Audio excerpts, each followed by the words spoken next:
You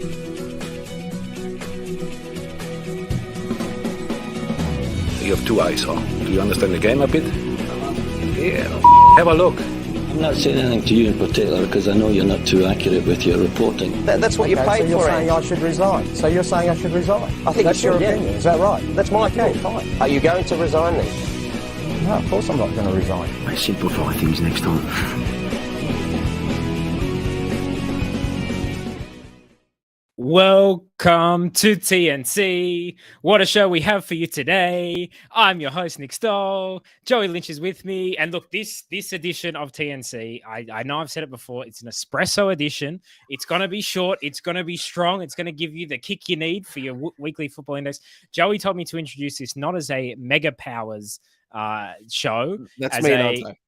Yeah, so what do I have to introduce it as? We are TLC? The two-man... With a two-man tag team?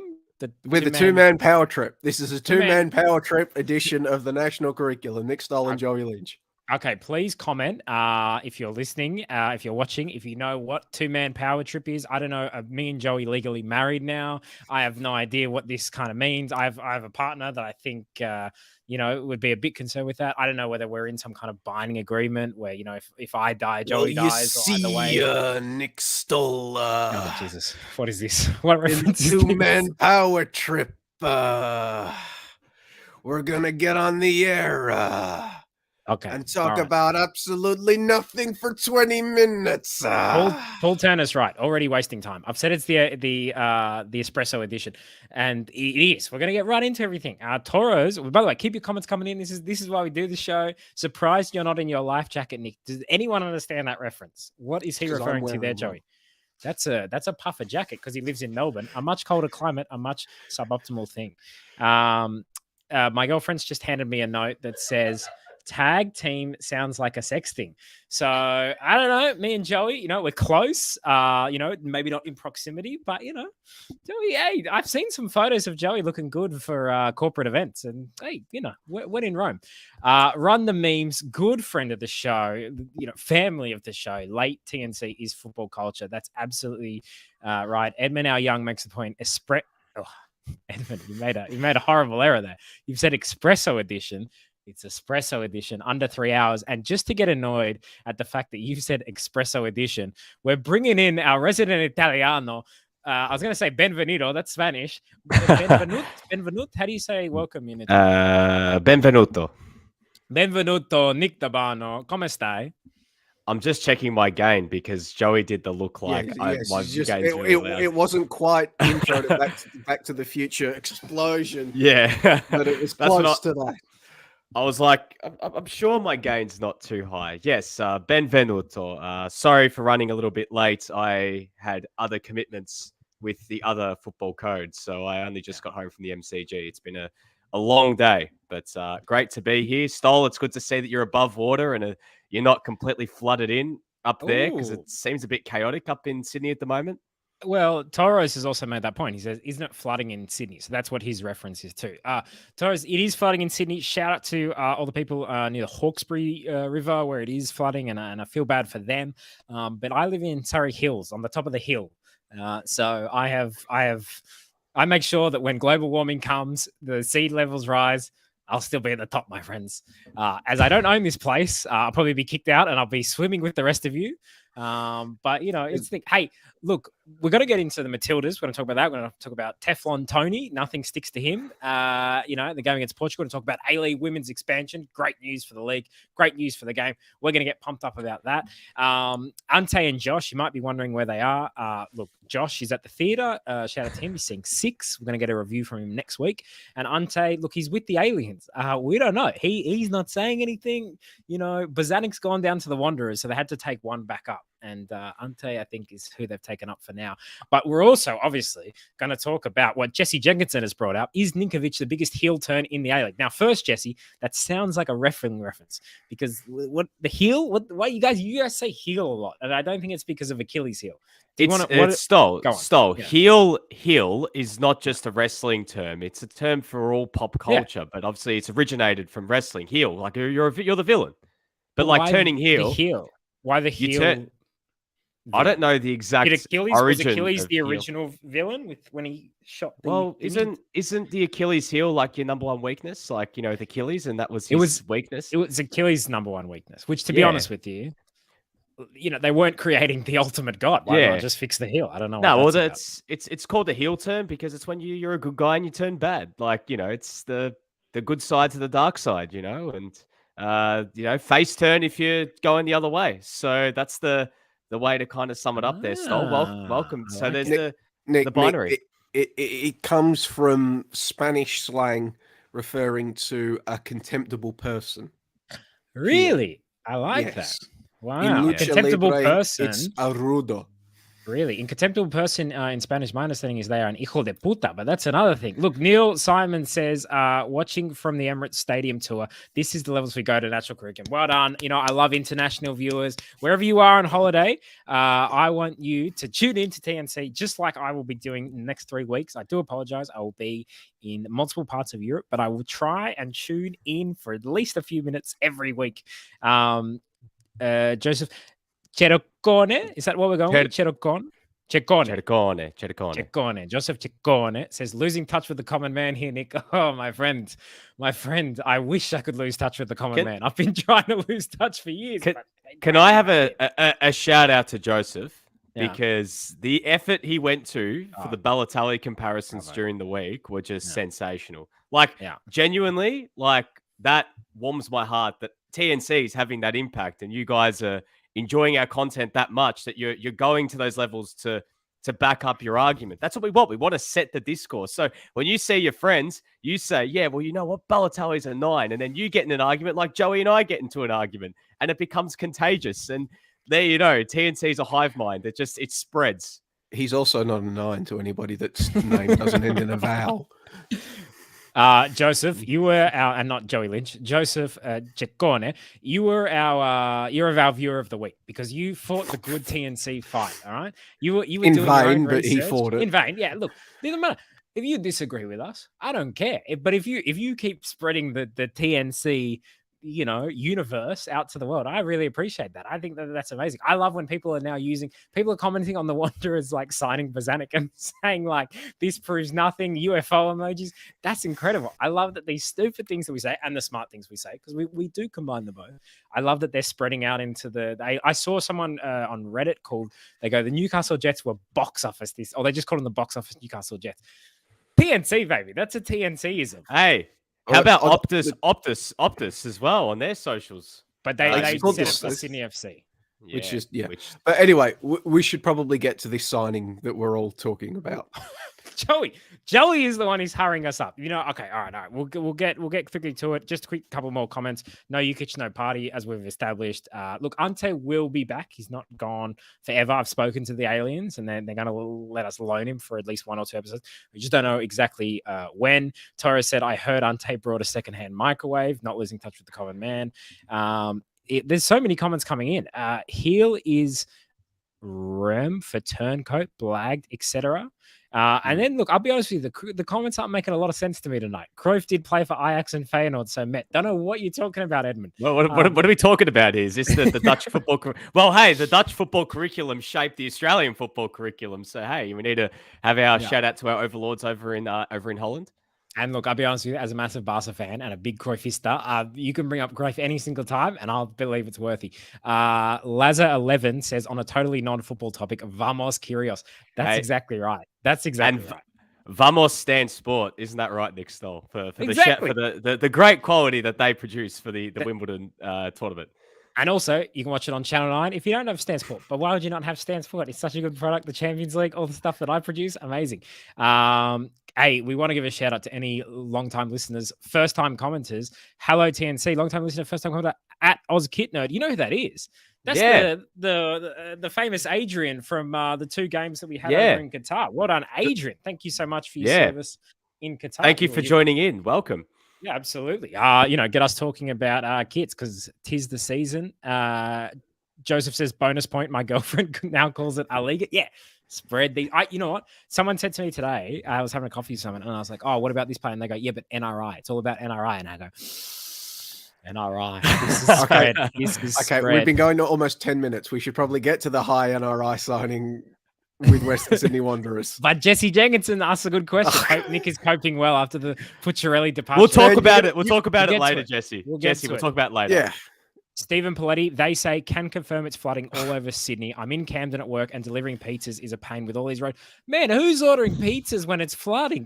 Well, where are you gonna go, Stoll? You need to order pizzas, man. Like, Yeah, you know what? I had a you can't pizza get to the last night. supermarket. I had a pizza last night and I went and picked it up myself because I am a hero. But you know what? If Stephen Paletti does deliver to you in the Camden area, big tip for my man, Stephen, Stephen, and have a great time. Okay, Miloš Ninković, Miloš please. Ninković. Miloš Ninković. No, Nick. Miloš Ninković. This is a 2-hour show. Miloš. Anecdotes Miloš. later. Miloš to the Wanderers. Good or bad move? Is he a still Sydney FC hero? So we put a poll out on our Twitter account, if you're not on our Twitter account, and we asked the following. I'm going to share my screen so everyone can see it if you're watching. If you're just listening, all good. Basically, I wanted to know, is it a good move for Miloš and Western Sydney Wanderers? Is it a good move for just Miloš and not for the Western Sydney Wanderers? Is it a bad move for Miloš and good for the Western Sydney Wanderers, or is it bad for both? Joey, your thoughts? Initially, it looks to be, I'm going to say it's a good move for Miloš Ninković going off his own criteria that he has apparently. So I imagine the people saying bad for Miloš Ninković are saying it's bad given the effect that this will have on his legacy. I imagine he has considered that in departing Sydney FC and decided I don't care. Yes, I wouldn't say he doesn't care. However, it is clearly a secondary consideration to other factors amongst his priorities. So I don't think you can say that this is a bad thing for Miloš Ninković. He has gone out and found circumstances which he deems to be more conducive to what he wants from the remainder of his footballing career. We can only imagine, well, he gave that interview in his native tongue. I think it was with Bosnian media, but in Serbian, he was talking about how they wanted me to get a visa and all of that sort of stuff. And if I couldn't get a visa, they didn't want me to play. Apparently now this means that he's going to get paid without a visa. There's been the talk that he's on more money now at the Western Sydney Wanderers than he will be on at Sydney FC. Can't confirm that. So this in general, good move for Miloš Ninković. Now, is it a good move for the Western Sydney Wanderers? Impossible to say really until the season starts. That's just the way that things go. But you look at this from various factors. Is this a good move for boiling the piss? It is a fantastic move for boiling the piss.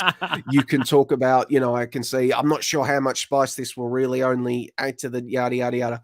One only needs to look at the reaction of Sydney FC fans to this to see that, yes, this is going to add more venom to the Sydney FC versus Western Sydney Wanderers rivalry. I mean, as I have written in a Guardian Australia piece that will be coming out in the coming days, one has to imagine that with early season derbies already an established trope in the A Liga, as I'll take that down so we don't Mike Wazowski, Nick Dabano. I accidentally blocked him out with the banner for all of those listening along to the podcast. With early season derbies an established trope, I have to imagine we will be getting Sydney FC versus Western Sydney Wanderers very early in the season. Potentially the first home A Liga game Sydney FC plays in their spiffy new stadium could have Miloš Ninković in the opposition. So that is very spicy. It boils the piss fantastically. Is this a good move football-wise? We don't know. We cannot know until we see exactly what he contributes to this team, what Western Sydney Wanderers accomplish this coming season, and just how much he contributes to that. Miloš Ninkovic's legs have been gone for years. I doubt many people would argue with me on that front. He's cooked physically, but his brain is so good, it doesn't matter. So, Well, and it's not that it doesn't matter. Well, it matters way less. it matters way less because his brain is so good. The brain is the quickest muscle. Yeah. So he can still contribute. It's just it really becomes a question of just how much can his body break down and get slower before his brain can't make up that shortfall, and especially for the money that he is on, which we can't know. That will maybe come out.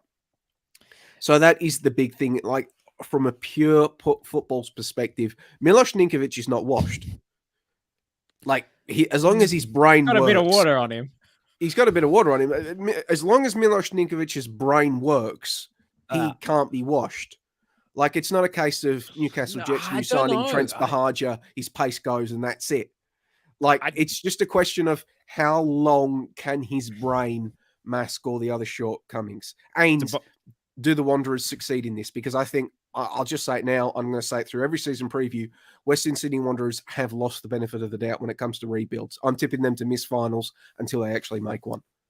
All right, just Debana, I'm going to come to you in a second because I know you've got a good point. And I want to know from everyone watching, if you're a Sydney FC fan, let us know. Is Miloš Ninković still a hero to you? If you're a Western Sydney Wanderers fan, let us know if you're excited by this move. But if you were watching on May 1st, TNC, you may have heard Ante Jukic say the following in relation to Miloš Ninković. Lawrence Thomas big news, by the way. Sorry. Big news. I'm not ready to drop the TNC exclusive yet, but Lawrence Thomas is just one signing that has been already been mooted. And this is what I mean with respect to where they're going next season. Like, I don't think the Wanderers fans are going to be happy with it. Well, can you at least give us a hint? No. No. All right. It'll be a huge signing. It was a pretty massive signing. And I will say, as you can see on our Twitter poll, the early results, actually, I'm a bit surprised. People are saying good for Miloš, bad for Western Sydney Wanderers is leading the way. So kind of, as you were saying, Joey, like, I guess he's looked after himself, but maybe people are concerned that at 37 years of age, he might be past his best. Nick Debana, your thoughts on this move? Where do you sit in kind of those four options? Look, I think there's no doubt that he's past his best. I mean, how rare is it that a player at 37 years of age is still at their best? I mean, in any sport, unless you're literally LeBron James, who is just a freak, right? Or you're Michael Jordan from in the 90s. Like, of course, you're going to still be like that good. But I think for him personally, it's a good move because, I mean, it sets him up. Like, you think about it, like he still gets to play. And, I think the whole situation with Sydney is a little bit murky. Just how it's all gone down, especially coming out with the interview and everything else. And the situation around, like, literally you got to become a citizen if you want to stick around. And that leaves, I think, a little bit of a bad taste, like sort of holding someone to ransom, if that's the right word to use. Do we think that's true, though? Well, we're just using what Ninković has said. Like, we're paraphrasing, like, we're not paraphrasing, we're quoting him. Like, that's what has come out of it. I mean, the thing is, just quickly, Ante was talking about this 2 months ago. Hinting maybe that they had the conversation 2 months ago. Maybe. But it doesn't seem like this came out of, I was all happy at Sydney and then in the last 2 weeks something's gone wrong. This feels like it's been in the works for a long time. I think for me, when I look at this from a Western Sydney Wanderers point of view, though, like, it all depends when it comes to utilization. Like, is he going to be expected to be the guy? Like, is he going to be the guy that they give the keys to and they build around? Which I think, again, it's this same path that the Wanderers have taken for the best part of 5 years since they've made finals. Just sign established veterans and just go for it. We want to win now. We need to win now. We're getting sick of. We don't want to rebuild. It's this vicious cycle that they always go through. I mean, in terms of someone to keep around, Joey, you're right. Like, brain-wise, he's definitely not washed. He's got arguably the best football brain out of anyone in the A-League, probably up there with someone like Alessandro Diamanti. I mean, it's another example of someone who's got such a good football brain. But the legs, I mean, Diamanti's legs is, Joey, I disagree with you. Diamanti's got a sensational football brain. Oh, what a In surprise. Nick says that the Italian is better than the other bloke. I never said that he's better. I just said he's got a sensational football brain, which is completely fair enough. All right, like, come on, Joey, stop with your anti-Italian discrimination. Anyways, what I was saying is, like, sure, like, when he's out there, he can play football. Like, he's got the brain. He's a smart footballer. Like, you can see footballers, they're not going to do as much sort of extra running and all that sort of stuff and take care of their body. But if he's trusted to be the guy, and Western Sydney are expecting him to play like he did when he was at Sydney, you know, in the peak years of Miloš Ninković, then I don't know. And it depends who they're going to sign in around him. Like, if they're going to play we don't know what the system's going to be next year. I can only assume that it'll be similar to last season. You know, what scope does he have? Like, I don't know. I think just in terms of narrative, though, that's the one thing that excites me. That's it. You know, Joey summed up boiling the piss, and we love it when people boil the piss. Like, it's gonna be fun. It's gonna be great seeing it when the first Sydney derby happens. Like, people are gonna want to see. I guess watch it from a neutral point of view, whether you're interstate. More neutrals might actually go to the game. I mean, if it's at the SFS as well, it's going to be bonkers. Hopefully, a really good turnout as well. Hopefully, we get some of the theatre goers going and getting back. So, you know, I think it's good narrative-wise, but whether it's actually going to move the needle for Western Sydney, I have my qualms. So I actually Hold on, I just want to address Edmund's comment. Oh no, not sure. Are you sure Ante wasn't talking about Oli Bozanic? I can assure you that Ante wouldn't call Oli Bozanic a huge signing. That's true. I can assure you he would not. Yes, Ante would not call Oli Bozanic a huge signing. Unless he was saying it was a huge signing, because he's literally like returned from being abducted from aliens. So it's no, like, he was not talking about Oli Bozanic. I am taking the piss. If Bozanic was it, he would have said, "Wow, what a signing!" That's how he said it. Torres says, I don't see the point in the signing. So that's interesting. He can do a job for Western Sydney Wanderers. I mean, yeah, and can boil the piss. Edmund L. Young says, it's important to reinforce here on the footballing side of things, because ostensibly this is a serious football show. He can do a job still at A-League men level. I think that's, you know, just because he's, you know, olds and all of that sort of stuff, he does still bring a presence to a football pitch that demands oppositions take him into account. He still has a sense of gravity. He knows where to go to force defenses to take into account his positioning, and that opens up opportunities for others, or they just don't go to him because his legs are gone, and then they find him. He can still contribute at a football level. Of 25 games last season that Sydney FC played in the A-League, he started 17 of them, and he was in the squad for 22 of them. So he actually only missed 4 games completely. So, you know, that's decent for sure. Edmund A. Young asks, who will Ninko job share with at the Wanderers? We have noticed they haven't also signed Max Burgess as part of that job sharing deal. So is there a young, exciting attacking midfielder? Lapane or Carluccio? They're trying to re-sign Troisi, according to one of their releases. Wow, what a signing. Lazar 11 says, good move for the Bets. I mean, I think it is. You know, it is. But the thing is, you're saying, Debano, about like the theatre goals. I just think actually Ninković, as good as he's been all these years, I don't think he gets huge NRI with. No, but it's a narrative. It's a narrative that you can, and it's important to put out that narratives, it just because the players inside it don't have big NRI, just the themes of the narrative, betrayal, jilted lovers, all of that sort of stuff.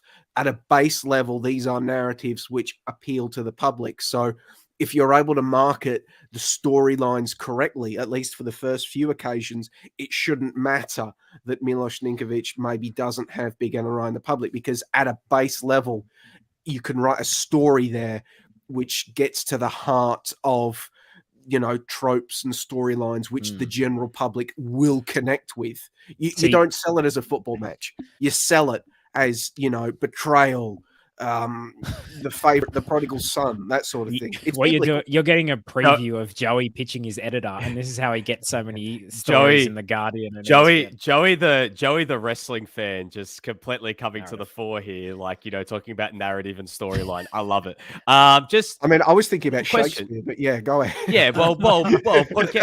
I mean, half of wrestling storylines probably have some sort of Shakespearean element to it. Just a question that I want to put to you guys: do the A-League or the APL schedule this for round 1? Do you reckon, or would you hold off and maybe go round 1? Because I mean, round 1, it's gonna sell. You'd think either way. Like you'd hope that Sydney maybe against Melbourne Victory or someone else, like just the thrill of being SFS, the new SFS might get some more people in, or do you go right off the bat, Sydney Derby, SFS? Personally, I wait. I reckon this has got its own juice. It'd be interesting to see what they do, but I think first derby at the SFS, let the teams kind of find their rhythm a bit for a better game. I reckon have it for round 5 or something like that. But also maybe just look at the schedule and look at when you're best likely to get the best kind of free run and whatever else. So I don't know. Because you got to take into account that they're breaking for the World Cup. So you've got to get it in, and you've got to get the sugar. That's true. You want to get it before. And you've got to, like, if you're hoping people stick before around, he gets injured. You've got to get it in early before they break for the World Cup. You want to get them in early. You want to hook them, have them watch a few more rounds, and then they break for the World Cup, and then hope that they come back after the World Cup. Vasily Sas, when is that new Sydney Stadium going to be ready? November. Soon. Yeah. November. I believe November. No, So October. I think before that. No, it's before. Yeah, that. the Matildas are playing the Canada game there. Yeah, November, no?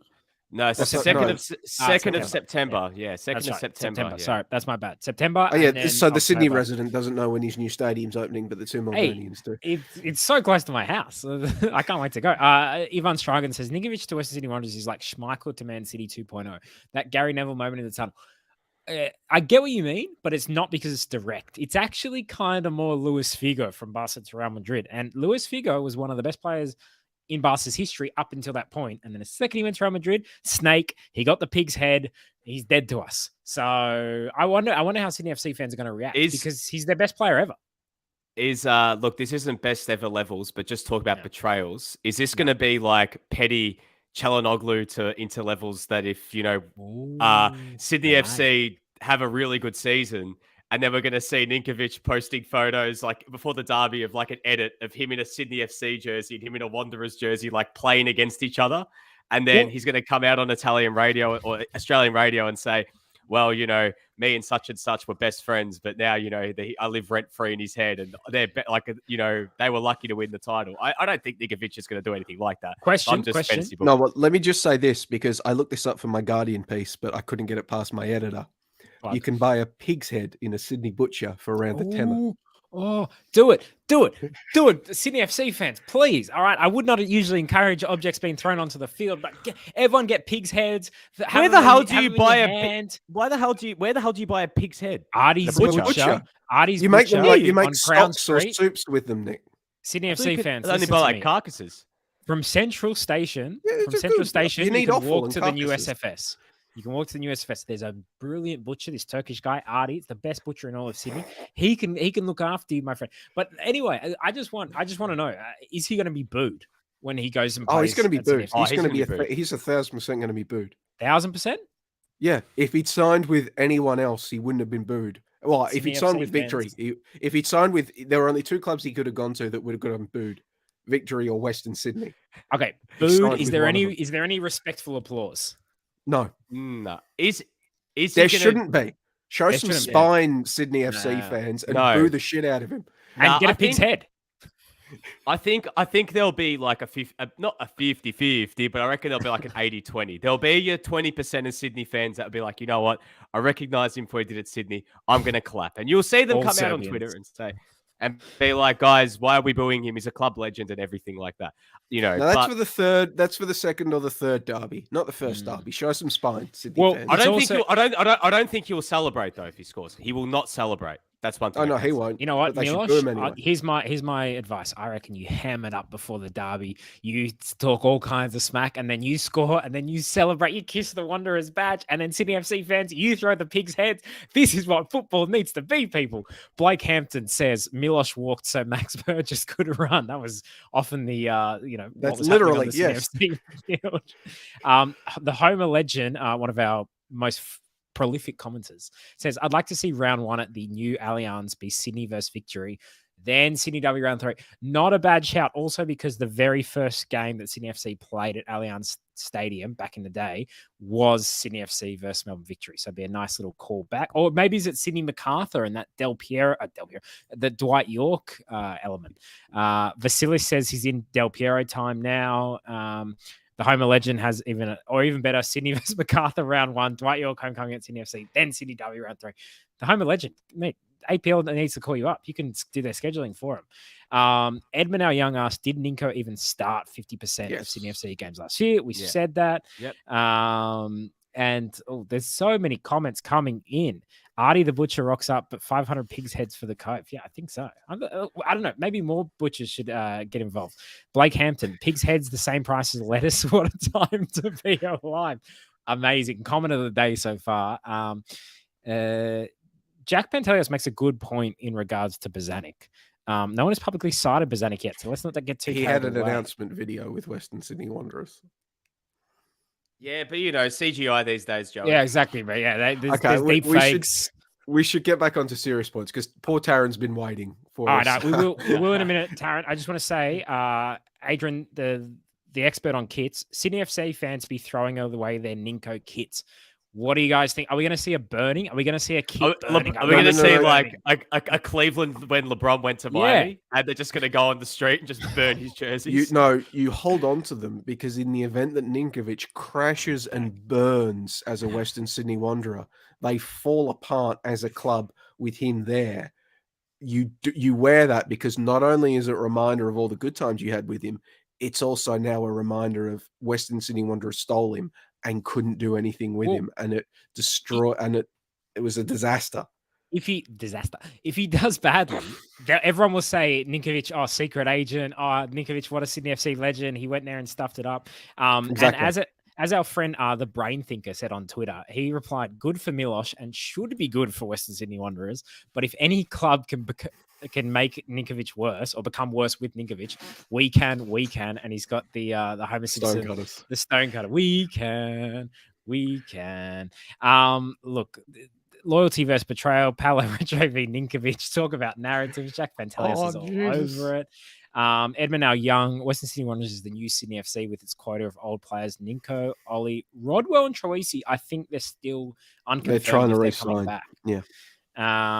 And look, there's so many more comments. If you guys have seen any comments that you want me to bring up, let me know.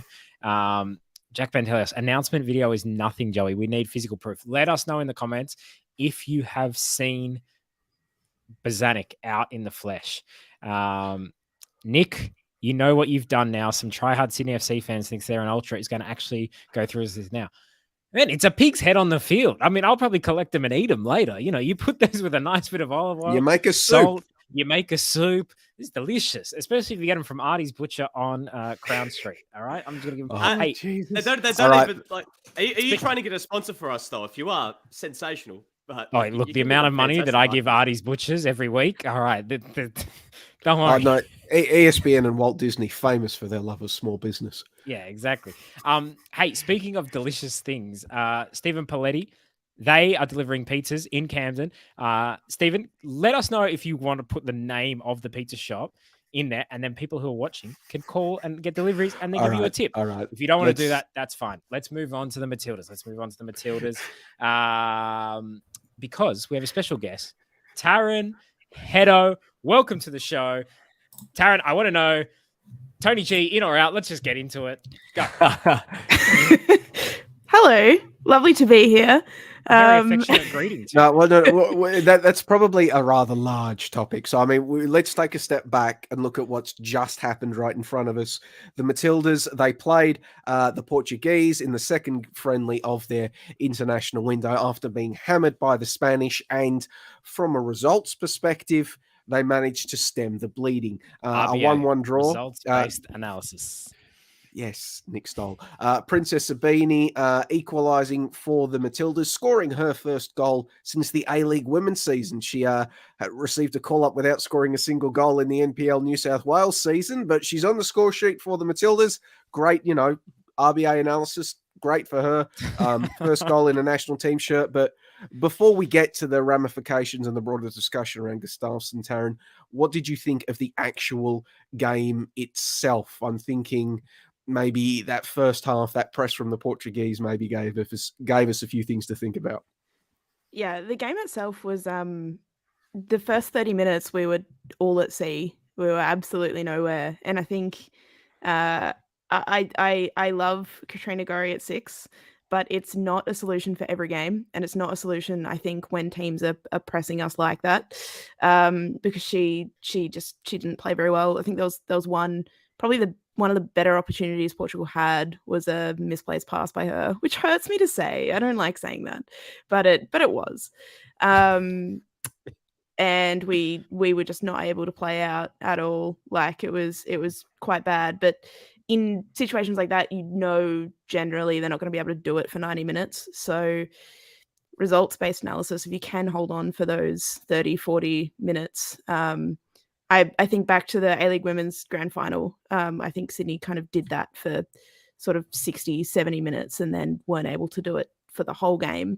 And that's, Portugal sort of dropped off and then we were able to wrest some momentum back in the second half. So that was fine. I think a draw was fine-ish. I'm glad we didn't win because I think it would have been not a fair reflection of the game and also insufferable had we won. I just think because the Portuguese couldn't hit the broadside of a barn door in the opening half an hour, could they? No, I mean exactly, and that was the thing. Like they had all of the opportunities. There was the worst one was like on the stroke of half time where she had an open net directly in like 1 meter from the goal, and somehow it looked harder to miss than to score. So yes, if Portugal had their shooting boots on, it would have been a very different result.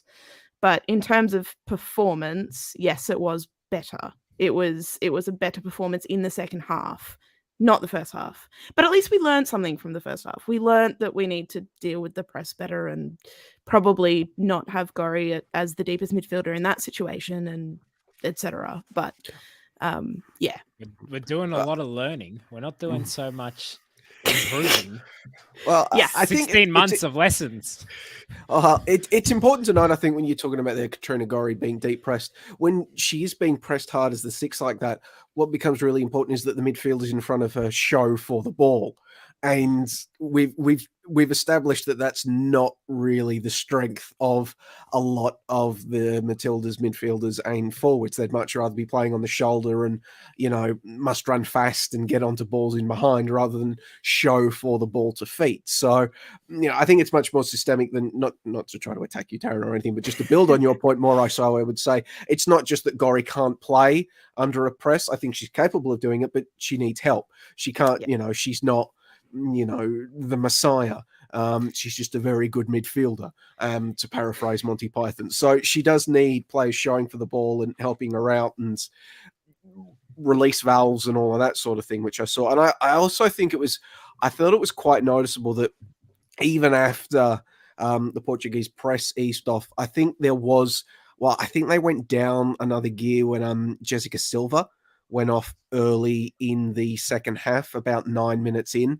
I think that's sort of like because she got the knock and immediately got taken off. And I sort of think that went through the heads. Oh, wait, we've got a European Championships coming up. Everybody calm your farm. Nobody else get hurt. So we also saw a bit of an easing off on that front. But I would concur with you, Taryn, in the sense that this game wasn't a complete waste like it was the Spain game where the players, I think we said on the show last week, they were just set up to fail and they had no hope of doing anything of value, basically, and you can't blame them for that. Still, however, moving forward, this window will become a footnote at best. I think I can't what did we learn in this series that we didn't already know coming in?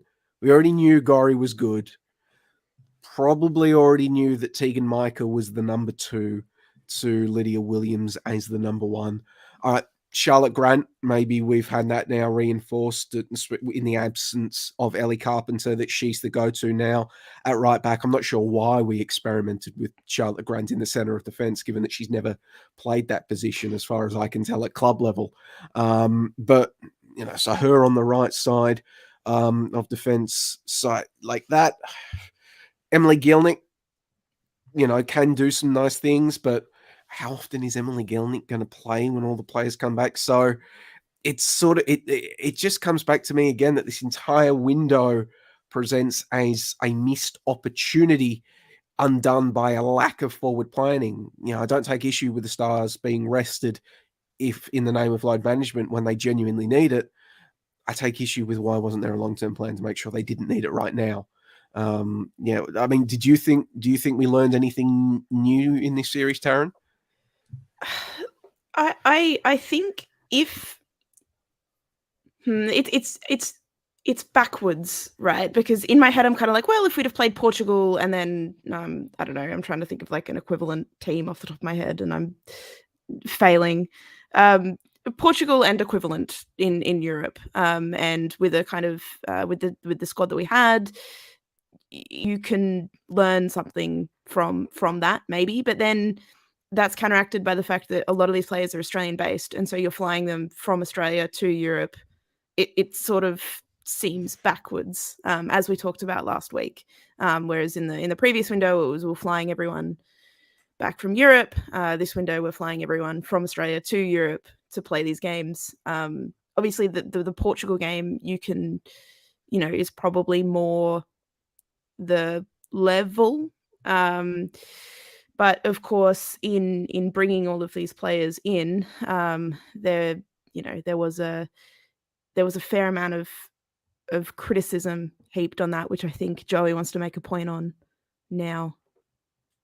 Yeah, well, I was going to just build on the point that you made, Taryn, but like you talk about the players being brought in from their domestic seasons. Taylor Ray has unfortunately suffered an ACL injury during camp. That is her 3rd ACL injury in what is an incredibly young career. I think she's 21 years of age. So to have 3 ACLs go before that. And of course, at the time, you're just thinking they're sitting in shock. But her coach at an A-League women level, Ante Juric, a former Matildas assistant coach, also spent some time Not to be in the confused technical. with Ante Jukic, just by the way. Yes, well, he's come out and really unloaded on it. And he's on the record in the Sydney Morning Herald asking, we need to minimize any risk, not maximize any injury risk. We would only do jogging or light training after travel.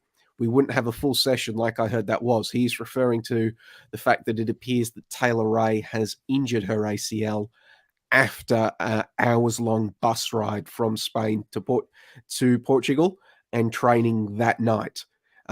He goes on to...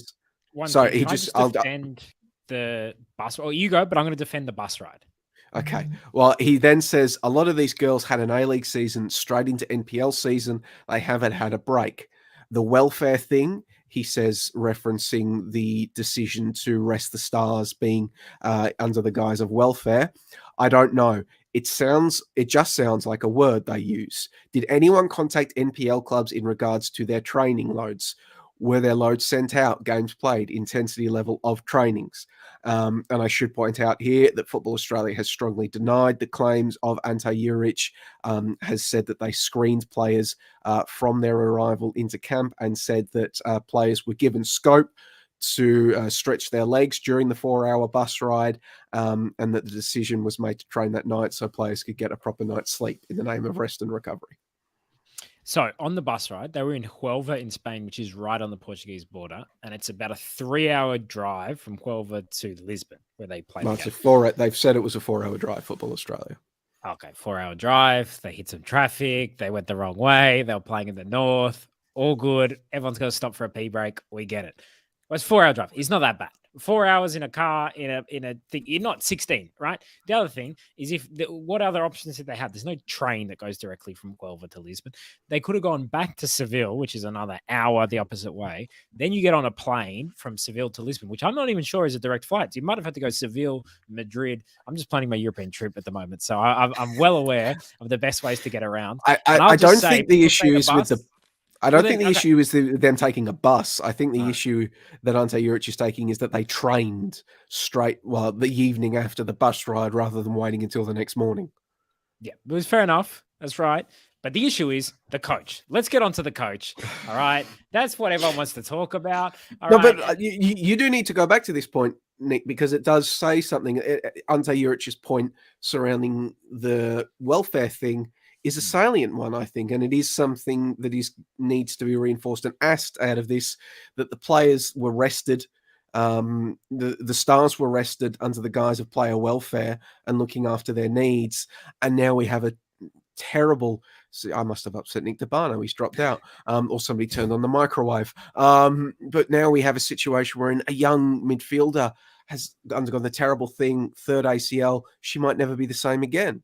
So these questions absolutely have to be asked. Young players might never be the same again. Like, we need to ask these questions. If there's concerns, if there's a player centricity and the concerns for welfare is so bad, what happened? Now, Football Australia have come out and said these things, and it just might be a case of really unlucky. However, it's incumbent that we ask these questions and we bring attention to them to make sure that they don't happen again.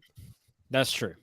That is very true. It's a very good point. Okay, now we can get on to Tony Gustafsson. Now, there's a bigger question we need to ask. The Homer legend, what I learned. I get Carl Robinson vibes off Gus now. He's talking about Gustafsson. A good talker, a nice guy, but simply not delivering the results. All right, we did a poll on our Twitter page, and feel free to go there and vote. But basically, we asked on last week's kind of discussion, what should Football Australia do with Tony Gustafsson? Keep until the 2023 World Cup. That's on 28% or 29%. Sack 54.4%. Decide after the Canada match, which is in September, 12.3%. Other comment, and the people who have commented, and we'll get to that in a minute. But what I want to know from you guys, last week I said it. I went on and was just like, look, I don't know why we're keeping this guy. What are we actually doing here? Have any of you? None of you were keen to sack last week. Has anyone changed their mind? I just want to say one thing about that third point. Yeah. Like, why would you decide after the Canada match? If you're going to sack him then, it's going to be even worse than sacking him now. Like, it's just 2 months closer. It's 2 months, less preparation for whoever else comes in. I'm still in the boat of keep him until 2023, just because, the fact is you just have to see it through now. Like, you've got this guy in. That's your doing. You got to back it all the way through. I know it could be completely still. I know we spoke about bed making last week and all that sort of stuff, and you were completely on the other side. But Football Australia have made their bed, and I'm sticking by that point. But if you're going to sack him in a hypothetical world, you're not sacking him after the Canada match, because that would just be you can't. It's too soon. It's way too soon. You got to do it now, or you should have done it back at the Asian Cup after that. Here, you know what? Here's just generally, I think, with national teams, you should always have a kind of second coach ready to go. And usually that coach should be your under 20 coach, right? Your under 20s coach, your under 23 coach, however the youth team is set up, is basically you should be, giving them the tools that we need. You're going to be the next in line. You're the next one to step up. Presumably you're going to do well with the under 23s. And as the under 23s get older, you're going to go with them, or the under 20s or the under 17s, however you want to do it. So that's how usually kind of succession planning should be happening with the national teams. Now, we don't have that at the moment, but the big remit of the Gustafsson era was he came in and it was like, okay, well, he's been in charge 16 months. The performances have not been good. The results have not been good. Has he, developed a whole bunch of young players, and, we're going to have this whole new 11 from what we had in 2019. The only player that is now regularly in the starting 11, the first 11, Mary Fowler. Is there anyone else regularly starting 11? That's it. So Mary Fowler. So he's given debuts to lots of players, which is great, but they actually have not been put into regular spots in the starting 11. This is essentially the 2023 team at the moment is essentially the 2019 team with Mary Fowler. Pretty much. So then you've got to ask yourself, okay, it hasn't gone well. And there are valid reasons why, I don't know, COVID, he was away, whatever the excuses have been, they are understandable to a point. But also, we got to remember, this is the first time this guy has coached at the international level, right? He's learning in a senior role. He is learning on the job. All right.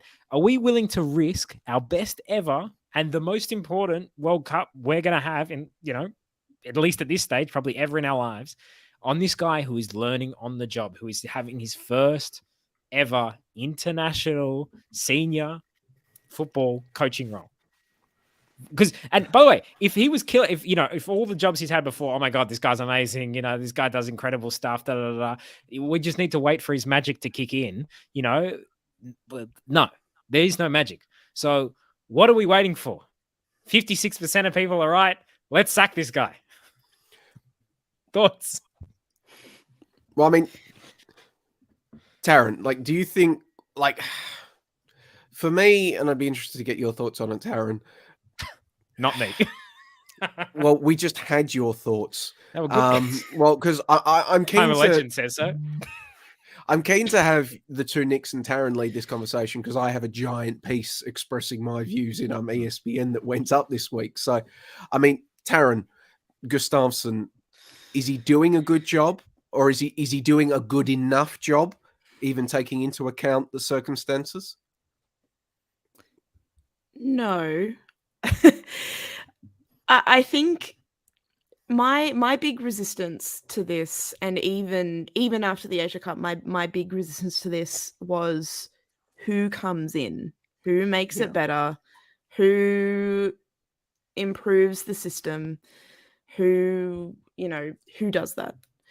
If Football Australia tomorrow said, right, we're sacking him, we're bringing this person in with this plan and this backroom staff, I would say, great, awesome. I'd be fine. I'd be like, okay, cool. I don't think I mean, I don't know. Maybe this is just inertia. Maybe inertia is bad. Maybe doing nothing is bad. But I don't think that if you were going to do it, it had to be done after the Asia Cup. And even then it had to be done with this is our plan. It's not too late, mate. You know what? This is like climate change. All right. People are it's too late now. All right. We've gone too far. We needed to do it in the 90s. Who do you bring in, Nick? Montemurro, for example, as an example. He want it? Yeah, that's the thing. Does Montemurro want it? Of course he wants a World Cup on home soil. Come on. I mean, he probably would have wanted it when they were appointing the Matildas coach. But I mean, are we sure that Montemurro would now look at the current trajectory of the squad, the situation, and decide, yeah, give me some of that? I mean, he's coaching it. He's coaching Juve at the moment. Why would you want to on a win? Cazzo Juve. Stoll, he's packed up his whole life. We're talking about critical of Tony G not living in Australia. The guy's packed up his whole life and just moved to Turin. You reckon he's going to move all the way back to Australia and coach Matildas on a last minute thing? Tony G lives in Sweden. He can live in Turin if he really wants to stay. Because apparently but that's not an issue. It should be an issue. But by the way, this is the other thing that annoys me a little bit, is at least if Montemurro was and if we were saying Jeff Hopkins is another one, by the way. No, I don't think why not?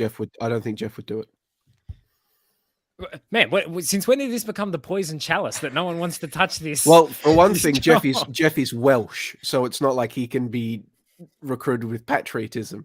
Well, and Gustafsson, man, look, I'm listen. The Spanish coach, they're doing amazing. Anyone who's coached the Barca women's team in the last 5 years, boom, there you go, in. On Montemurro, I think one also needs to look at the lessons of history. It was just 4 and a bit years ago in which we had a national team boss decide not to take a national team to a World Cup. It's not, it's someone not. Needs to offer Tony G a Yokohama job so he gets out. All right, Yokohama, do us a favor, offer Tony G the role, and he can get it. Listen, look, I will say, I want to say this, and then I'll throw over Taryn, and maybe Taryn, you can take us through what you think Gustafsson needs to start doing soon to show signs that he's fixing it. But Tony Gustafsson is not doing a good job right now. You can talk about the broader context of women's football around the world, which you need to do. You can talk about the lack of depth in women's football here in Australia and the urgent need for structural reform, and take that into account. But even taking those things into account, the way this Matildas team has played under him has still not been up to snuff. The actual thing on the dirt for 90 minutes hasn't been of the standard you would expect with the players he has had available. Because there's a lot of top-end talent in there. And there are other players that maybe they're not good international standards, but they're at least signs that they should play better than even they do. And there are others that maybe they're not up to standards, but he's made the decision to pick them and play them over other options. Thinking back to Jessica Nash, 17-year-old Jessica Nash, starting over the likes of Emma Checker, Jenna McCormick against the United States. He made that decision to start Jessica Nash, who went back, couldn't break into the starting lineup for Sydney FC, and has now left for Canberra United. So those are the kinds of things. You can hold Tony Gustafsson to account and say that he's not doing a good job whilst taking into account everything else. And I think he absolutely hasn't done a good job. You can also, and Josh talked about this post-Asian Cup, and it frustrates me that we have to bring this up every time we talk about the national team. You can also judge Tony Gustafsson's performance and his viability for the role without comparing him to other coaches from the Matildas past. That ship has sailed. Totally. That's just a culture war at this point. And I know the manner in which everything went down, that's a topic of conversation that can be explored, and we can look into that. It's got nothing to do with the job performance of Tony Gustafsson. Tony Gustafsson was an assistant coach for the United States women's national team at the time. He is completely unrelated to how that saga went down. So comparing his performance to another coach from 4 years ago, when women's football has changed so much, it's not helpful. Like as I said in my ESPN piece, you don't need culture wars to bash Gustafsson over the head with. The football that he's coaching is good enough for that. Just bash him over the head with that. That's fine. If I wasn't philosophically opposed to getting rid of coaches midstream, I'd probably be on the side of Nick Stoll. But my big thing is that I think, from what I'm hearing, Gustafsson will take this squad to the World Cup. I don't think Football Australia are going to sack him, regardless of any hypothetical question we ask. He's going to take us to a round of 16 exit, is what he's going to take us to.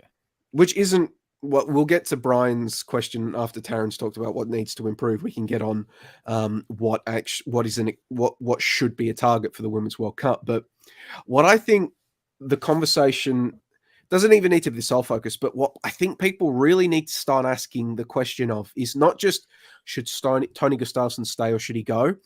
Why is Tony Gustafsson the Matildas coach? Not that culture war bullshit. What technical vision did he bring to Football Australia? Who judged that technical vision, and why was it deemed the best fit for this Matildas side? He and Graham Arnold have the two most important jobs in Australian football. They are not just the Matildas and Socceroos coaches. They are the ultimate realization of everything in the domestic game. Their vision is what Football Australia has determined to be the vision that represents who we are as a footballing nation. Their vision, the way they go about it, that is what they want. That is what Football Australia has said, yep, this is what we are going to send out to the world. This is what Australian football is. This is who we are. That needs to be the conversation surrounding all of this. It's never just about the national team coach. It is always about the processes around them. And that is what we also need to be talking about.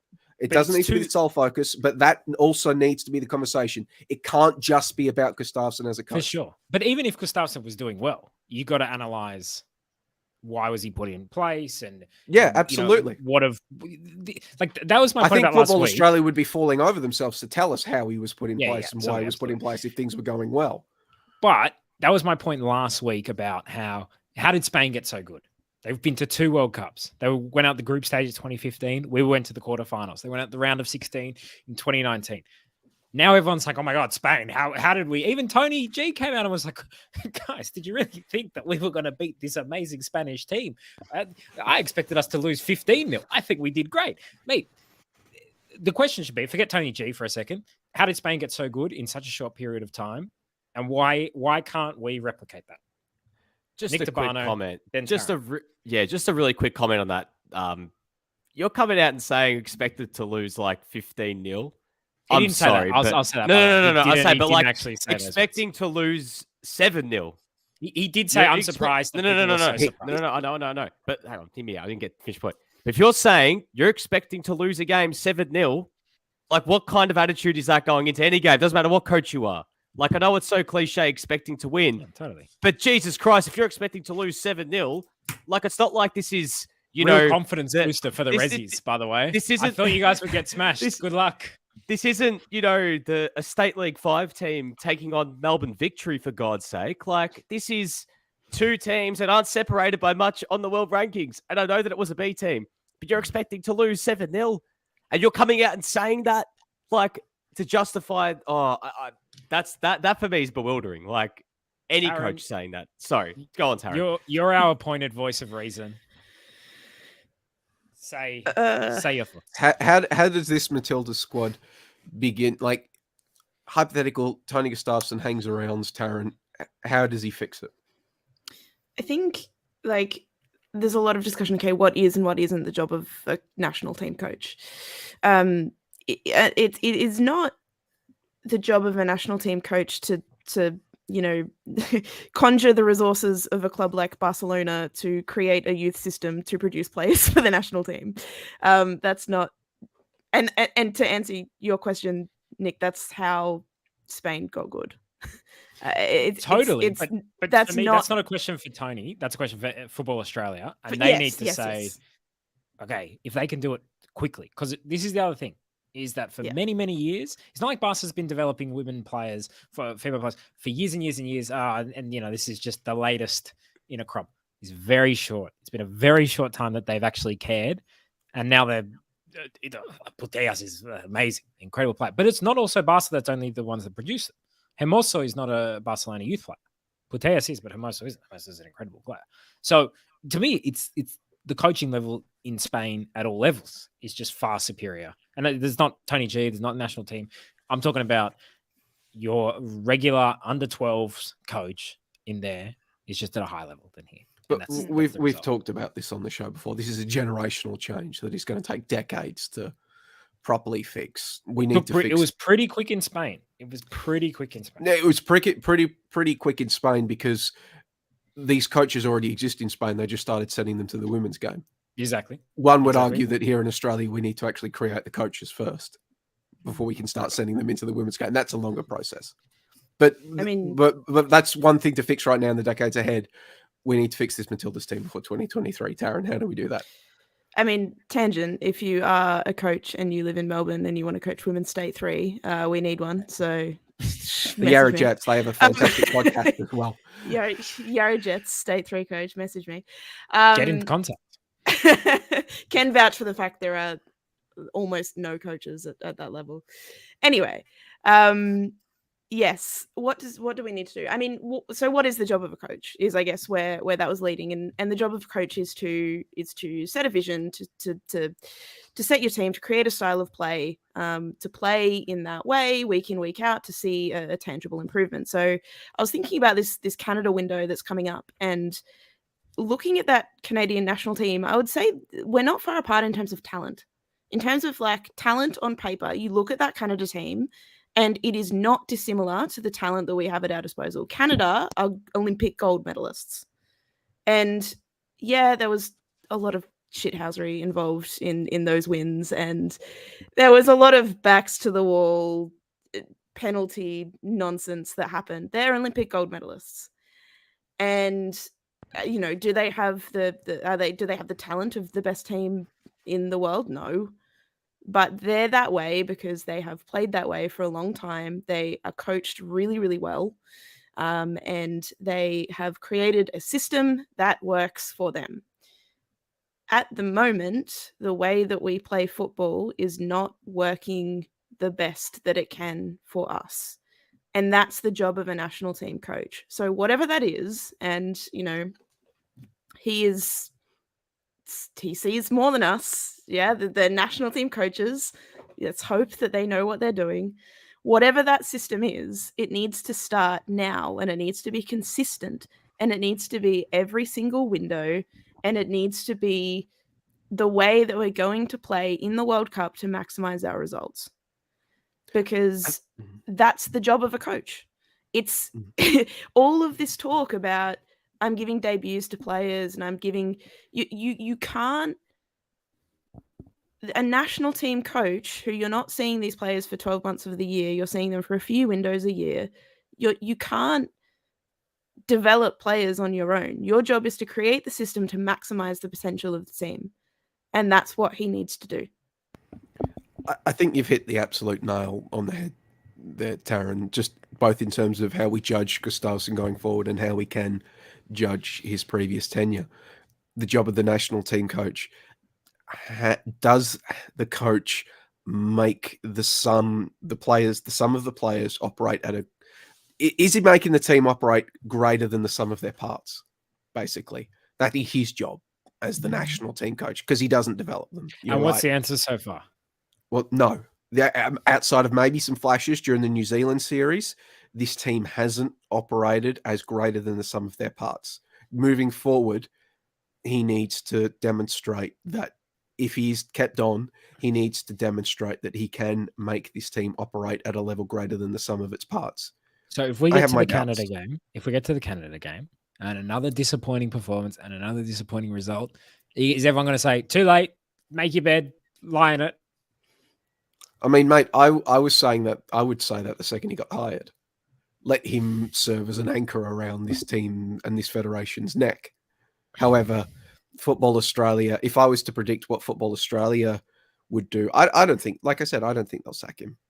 At this point, if you're waiting until September before next year's World Cup, it's unless you have Montemuro or someone like that lined up, you cannot sack him at that point and insert somebody else and have them set their system and familiarity and win over the dressing room in time. I agree. To do at this point, anything in the World Cup. I agree. At this point, you can't sack him without having a replacement lined up. But I would say get the replacement lined up ASAP. In terms of what people are saying in the comments, a lot of people are saying Emma Hayes. I don't think Emma Hayes is going to leave Chelsea. She's doing an amazing job at Chelsea. She's killing it.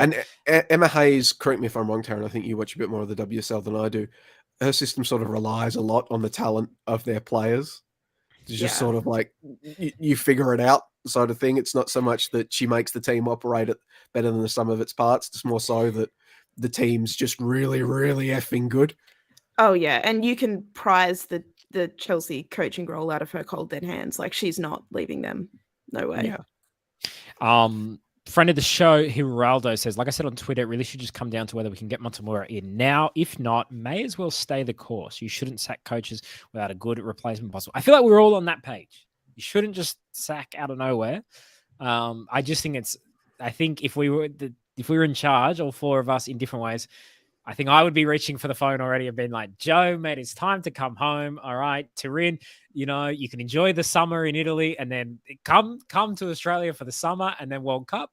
But you guys would be staying with it. Look, I should point out that I'm in a very privileged position that my ideological foundation never has to be tested because I don't have skin in the game. If I was actually working for Football Australia, I might have a different view, but I'm not, so I don't have to.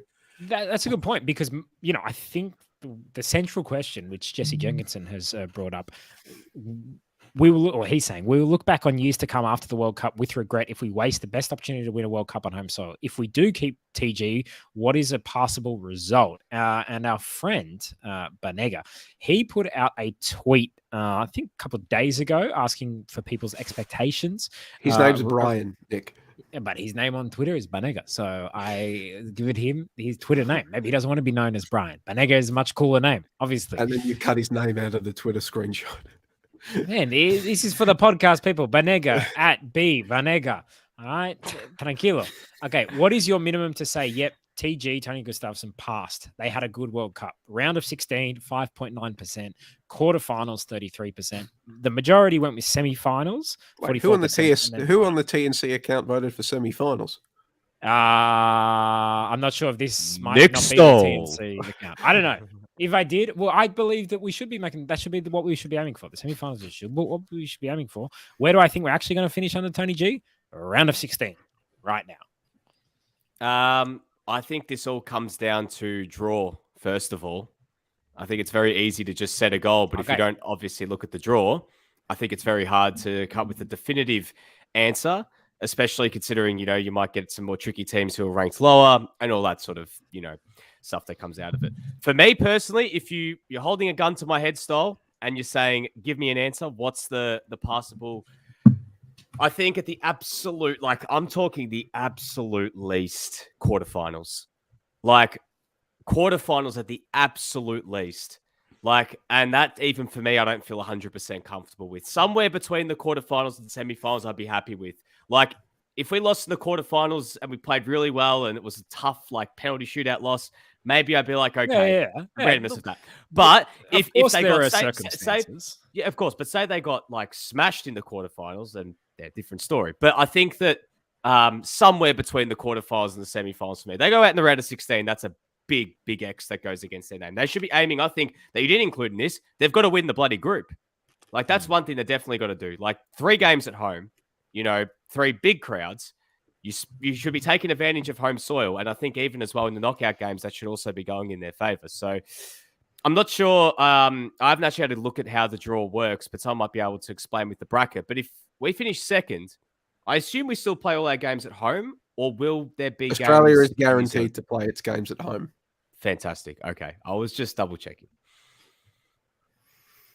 Taran, minimum to stay. Yep. Gustafsson passed. They had a good World Cup. Minimum.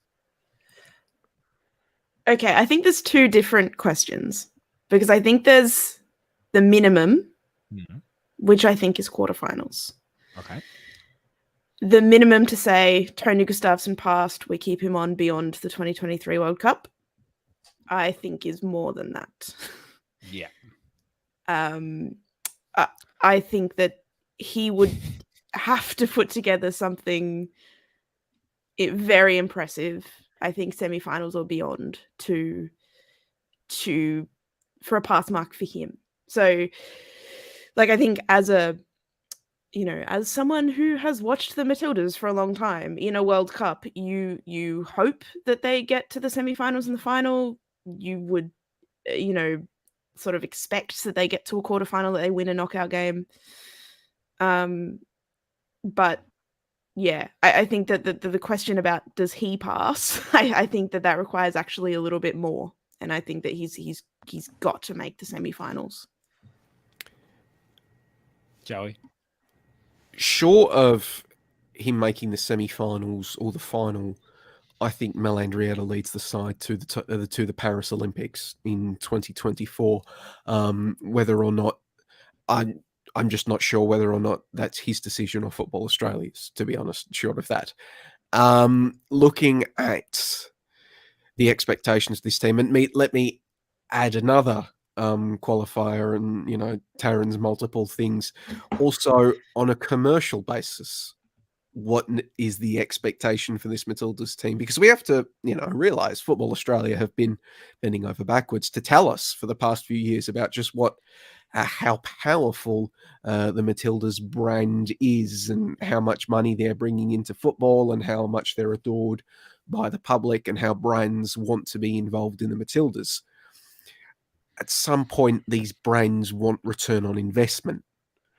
And return on investments, I have to imagine, will be at the Women's World Cup. And you would have to think that these brands would want at least a semi-final. which, really shouldn't matter. But when we're talking about a women's game that desperately needs more investment to continue along the path that it's been going down, to continue to raise professionalism, to continuing to raise standards, these money questions, I think, actually do become a bit more important in the grand scheme of things from a non-footballing perspective. From a footballing perspective, I would say if they aren't making this, if they are losing in the quarterfinals, I would be hoping that they are either losing in absolutely heartbreaking, we was robbed style fashion, or they were losing to an eventual finalist. I feel as if they go out and get pumped 3 or 4-0 in a quarterfinal, and then the team that beats them in the quarterfinal gets pumped 3 or 4-0 in the semi-final, that is not kosher, because this team has top-end talent.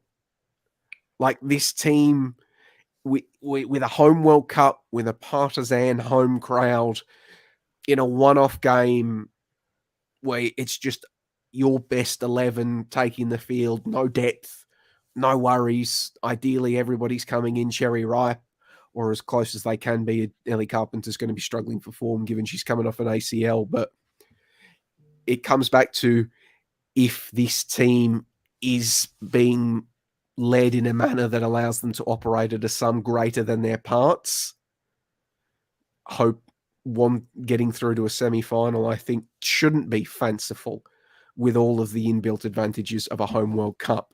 So yeah, I would say quarterfinal should be the baseline of expectation. I don't think anybody's talking about them winning it anymore. I think that if anybody has, outside of the Matildas camp, I mean, I don't think anybody's talking about that as realistic anymore. Although, looking at Football Australia's marketing post, Socceroos making the World Cup, maybe that's what they desperately want, so they can come out and say nobody believed in us. But I would think, including their coach. The coach was like, I didn't believe that we would beat Spain. But I would think winning a quarterfinal should be a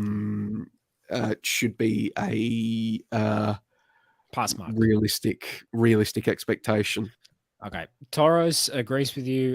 Quarterfinal, I think, will be acceptable. Edmund L. Young makes the point: can Gustafsson's Tillies match up against any of the quarterfinals at the Euros? Throwing in US, Canada, Japan, Korea round of 16 will be realistic.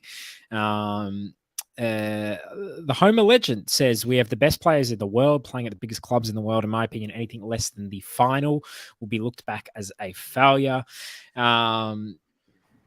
Here, Edmund A. Young also makes the point: didn't you guys know that none of the host countries of Women's World Cup did well in the last 3 or 4 tournaments? Is that true? Didn't the US host? No, it was in Canada where they won in Canada. Yeah. France probably had that mark of heartbreaking circumstances loss against the US in the quarters, I think. Yeah. And then 2007 was China, I remember. So not a huge, I don't know. Anyway, testing my memory there, Edmund. Look, I want to get on to something a bit more positive, a bit more something that will unify us, I hope. A-League women's expansion. Had the good news this week. Joey, you can probably give us the details, but the big headline is essentially we're going to have more games. Western United's going to come in from next season, Central Coast from the season afterwards. And good for the game, no? No, indeed. I'm happy to take us through it, Nick Stowe. You were in the briefing, though, too, though. You had a lovely conversation with Danny Townsend.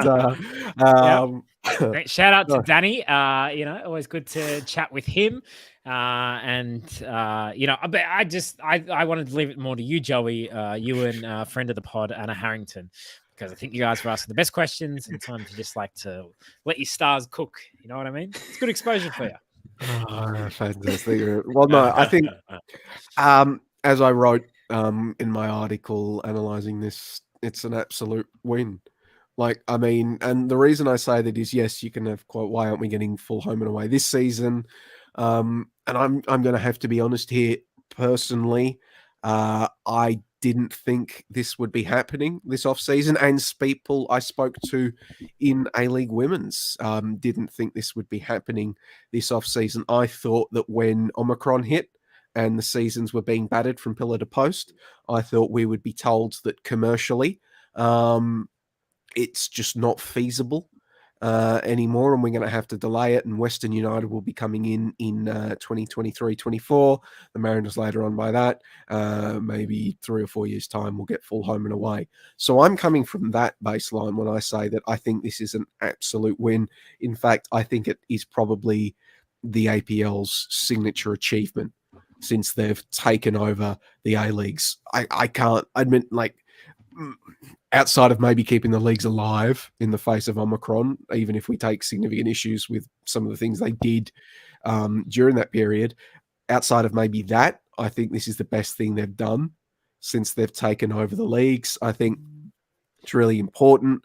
We'll get full home and away, first A-League women's season after the Women's World Cup. We'll bring up to a full competition. MacArthur's been replaced by Canberra. I don't think anybody's complaining. And we're getting what we've been calling for years, full home and away. It's not the end of the journey. As John Didelitz told me for the ESPN piece, the goal has to be that eventually you will have A-League women's players just living off the A-League women like A-League men's players do. And if they have other jobs, it's because they want them. More so than they need them. That has to be the end goal. We're not there yet, but this is a massive positive step in the right direction, I have to say, before we get into the nitty-gritty of the details. Taryn, excited for the new? Excited by the news? Yeah, it's massive. And as a Mariners fan, I am extremely excited because I feel like I've been in the wilderness of teams to support for the last however many years. So yeah, exciting. It's fantastic. I think, yeah, there is a little bit of I think there was a bit of sort of negativity maybe because it wasn't, full home and away next season. But I think that overall we're there. We did it. We're going to be there. And I think, also it's quite promising to see the kind of forward planning as well. Like, it's not just, okay, this is what we're doing next season, this is how we're going to get through it. It's actually like, okay, here is a plan for our leagues. And I think we need to see more of that. Here is a plan, here are the dates, I guess the next step, as Joey said, is full-time professionalism. And it's got to sort of be, okay, like, for the next step then has to be the APL to say, okay, this is our goal. Here is how we're going to try and achieve it. Here is the steps that we're going to take commercially and otherwise to try and make that happen. That would be really great. But I think even, it's such a win. It's so exciting. More games, more opportunities for fans to go. The season kind of feels like it's over in the blink of an eye. Just, trying to get friends to come along and to get involved in the season. It's round 5 by the time you can wrangle them to a game, and then and then Christmas happens, then they go on a holiday, and then the season's over. So it's really fantastic to have this opportunity. And I think both in the lead up to the World Cup, having an extended season and then having full home and away after the World Cup, I think that those are 2 very important things. Looking forward to it. Nick Vasilis has said, credit to the owners of Western United for sticking to their words. Slowly, they're getting their club's vision together. Now, look, I think pretty much everyone in Australian football has been quite critical of Western United over the years since they've come in, but A-League men's champions, now they've got a women's team starting. Should the club be getting more credit than they have previous? I think to an extent. I think other than the fact that the stadium isn't there yet, but we saw some photos the other day, like talking about Western United as a whole. They're actually like they're building it. Like there's proof. That's their training facility. Well, at least it's part of the metropolis they're building out in Tarneit, Joey. Like, come on, at least give them some credit. It's part of it. Like, well, I mean, they're going to play games out of that training facility anyway. At least the women's team are, and probably the men's team as well, for at least an interim period. But I think it is good that at least like they've shown that ambition to, start building, obviously bringing in the women's team next season. Announced Mark Torcaso as their coach during the week. From what I understand, they'll announce some players. So some of the inaugural squad members will get announced quite soon as well. Natasha Nakic, A-League women's player. Yeah, well, beyond the players that were at the launch on Wednesday, I assume there'll be some more that will come along, and be good to start getting some names. And that they've got a quite exciting vision, at least for that women's team. It's good they've brought Mark in as well with the Calder connection, so that's definitely a good sort of pathway there. But one thing I really like about the fact that we're going to get more games is just from a fixture point of view. We speak about how last season some teams, obviously with the old format, it wasn't fair. Like, just straight up, it wasn't fair. Like, you play some teams twice, and you don't play some teams twice. That's the problem without a full home and away season. But at least this year, like, it's the closest thing we're going to get to it without it being full home and away, which comes after the World Cup. So I think just in terms of an equalization strategy of fairness of a fixture, I think it's really important. Like, it is so important that every team has that opportunity to play each other twice, or at least the closest thing you can go to it this year. And then there's that step afterwards, because, the gap between the best and the worst last season was it was sizable last year. Like, between, say, Sydney FC and Wellington or Western Sydney Wanderers, it was the top four, and maybe Perth as well. And then it was just this huge chasm. And, whoever got to play, say,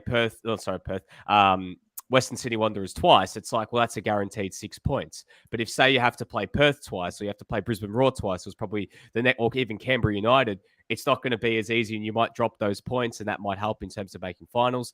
So, yeah, it's good to see that at least, we're going to start moving towards at least a bit of equalization, and everyone gets a chance to play each other twice. I think I forgot what I was going to say. I have a question for you. There was a lot of talk in the briefing regarding, in terms of extending the season is going to help us kind of retain talent. And while the APL kind of said that, we understand that these players will now go to the top teams in Europe, and that's fantastic when they do, we'd still rather that they, stay in the A-League Women's if maybe that absolute top tier isn't come calling for them. Do we think these changes are going to help that? Is that the reality? Yeah, that's. Thank you for reminding me, Nick. That's what I actually wanted to talk about with what these changes are. Speaking to John Didlitz, he brought up a point which I thought did have some merit, and I guess Taryn also get your thoughts on it. But he talked about how he felt, he didn't use the words, but there was sort of a perception gap between what Europe offers and what the A-League Women's offers, and he was talking about how it's not universal. It's not the same as it is in the men's game, wherein if you look at a league, you can sort of safely judge a minimum standard in the club's facilities and professionalism based upon the league that they are in. He was saying it's a lot less uniform still in the women's game because it's still growing. So you might have a situation where, like in the Spanish league, where the likes of Real Madrid and Barcelona have fantastic programs, but the ones at the bottom of the tree, the ones that are maybe getting relegated, or the ones at the bottom of the table, their programs often aren't as good as A-League women's programs. And I'm not talking about the talent and skill. I'm talking about the facilities, the support staff, the sports science, the medical, the physios, all of that sort of thing isn't what you would get in the A-League women's. And we have heard horror stories of players going overseas into situations where the professionalism hasn't been there. I think Jenna McCormick's experience at Real Betis, Emma Checker's experiences in France, where they've gone over to these leagues which score high on NRI, and the big clubs, in France, your Lyons, your PSGs are doing amazing things, but the same bottom clubs in the same leagues aren't at that level of professionalism. And Didlitz was talking about how this might help counter that, and players will now stick around not just to benefit from, a Melbourne Victory player might stick around to benefit from all the facilities of Melbourne Victory, or a Melbourne City player, or a Sydney FC, or a Western Sydney Wanderer, and they won't feel pressure to go overseas just because they don't get as much match minutes in the A-League Women's as they do in Europe. Yes. I think, sorry. I was like, hang on, when do I jump in here? Yes. I think there's there's certainly a knowledge gap, and I actually think we saw that a little bit with Spain. Like I think that really came out, and Portugal as well, but particularly Spain. People are like, oh, of course, Spain, amazing, and yeah, yes, of course, Spain have a good side, but I do think that people's perceptions on what a Spanish side should be are based on what we expect a men's Spanish side to be, and similar with Portugal, the perceptions of the way that they play football and their level is based on what we perceive their men's side to play like, and that definitely plays out at club level. I think a lot of people have this perception of, oh, the women's game, it's like, the same, you hear these big names of these big clubs and you sort of know it's like, oh, that like plus America, you just kind of add America to that paradigm in the women's game and sort of, continue on. But we know the reality is very different. And I think that it's really important for a league like the A-League Women's who, we've actually had a head start because it wasn't so long ago that, Kim Little, Jess Fishlock, etc. were playing in our league. And Megan Rapinoe had a guest stint with Sydney Megan FC. Rapinoe, yeah, exactly. So we've had a head start, and so now the challenge is how do you then sort of spread the good word, and say, well, actually in the women's game, even though you might not have heard of Brisbane Roar if you live overseas, or even though it doesn't maybe score high on the NRI index on an international level, actually we have a very strong league, and we have the national team plays a big part in that, but actually it is the place to be, and full home and away absolutely impacts that hugely, because it makes it seem like a real league when you're playing an actual full home and away season as opposed to 14 games or whatever. All right, well, let's wrap it up there. So we'll say great stuff in terms of the expanding of the A-League. In terms of Tony G, we're undecided, we're divided. Some of us want to stay, some want us to go.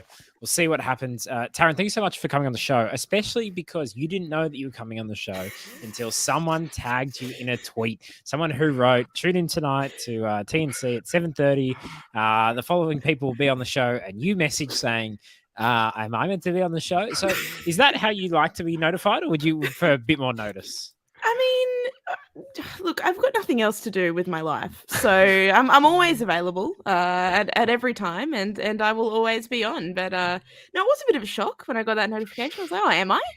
Oh, good. You know what I like? I like the fact that we can maybe just, and everyone just get ready on Sunday, check your mentions. We're going to just tag random people, and hopefully they come on. If they choose not to, that's totally up to them. But I like the idea. We just put the pressure on straight away. Like, oh my God. So we've been talking about wanting to use our ESPN juice to get Marcotti on. Should we just at Marcotti and see if he asks for a login?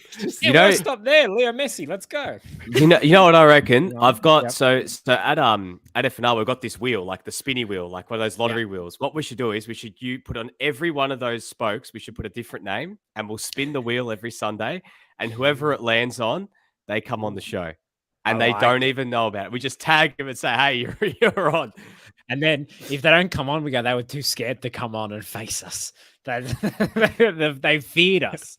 So they check their mentions, they see that they've been tagged, and then they say, it's time for the best football podcast. I don't understand this reference. Alan just commented that right then. So I just thought I'd shout it out. So they say, oh, I'm on. It's time for the best football podcast, because we are the best football podcast. So they want to come on. That's true. You're not very slow on the. I thought it was like a UFC reference there. Like, yeah, it's time. Like I thought we were going with that. But I tell you where we're going. We're saying, Taryn, thank you so much for joining us. You provided level-headedness despite me trying to convince you that Tony G should go. If ever we're on the Football Australia board, I'll probably be outvoted, but I'll say some fun stuff. But thank you so much. You might not be, because then we'd have skin in the game. Oh, that's true. Taryn, I hope you had a great time. I did. Thank you very much for having me. Always a pleasure. All right, thank you so much. We'll chat to you soon. Guys, we're going to move on to talk about, look, let's be honest. We just like talking bullshit for the second half of the show. This is not the second half, it's just going to be a little bit, but we're going to talk NRI. We're going to get the acronyms out. Oh, here we go again. You know, all this stuff. First question for Joey, straight off. This is the time. Just ask questions. The home alleged question for Joey. The Dandenong Stadium feasibility study was due to be completed by June. Have you heard anything? And in your professional opinion, the home legend, please. Let's not go too far. Which stadium will start building first? Western United or City Dandenong? The race for the stadium.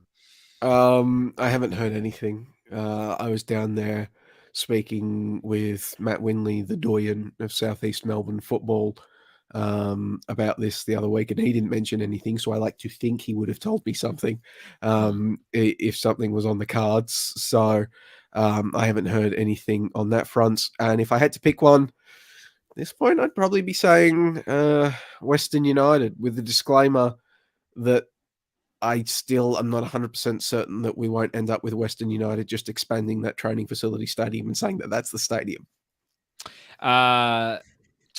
Philip Rollo, friend of the show, Kiwi correspondent for the show, I'd say. If we ever need to talk New Zealand stuff, Philip Rollo. And if you don't follow him on Twitter, you should.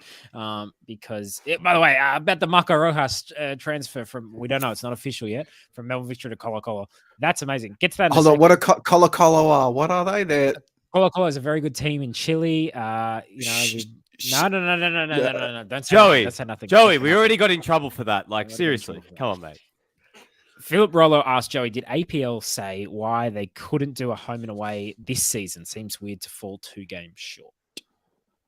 From memory, I think it made to the very start of the briefing, and you might be able to correct me on this one, Nick Stoll, if you can cast your memories back. I think there were considerations being made to what was the most feasible, not just in terms of bringing teams in and increasing minutes, but was sort of like building up the talent pool available and allowing for the transition to take place.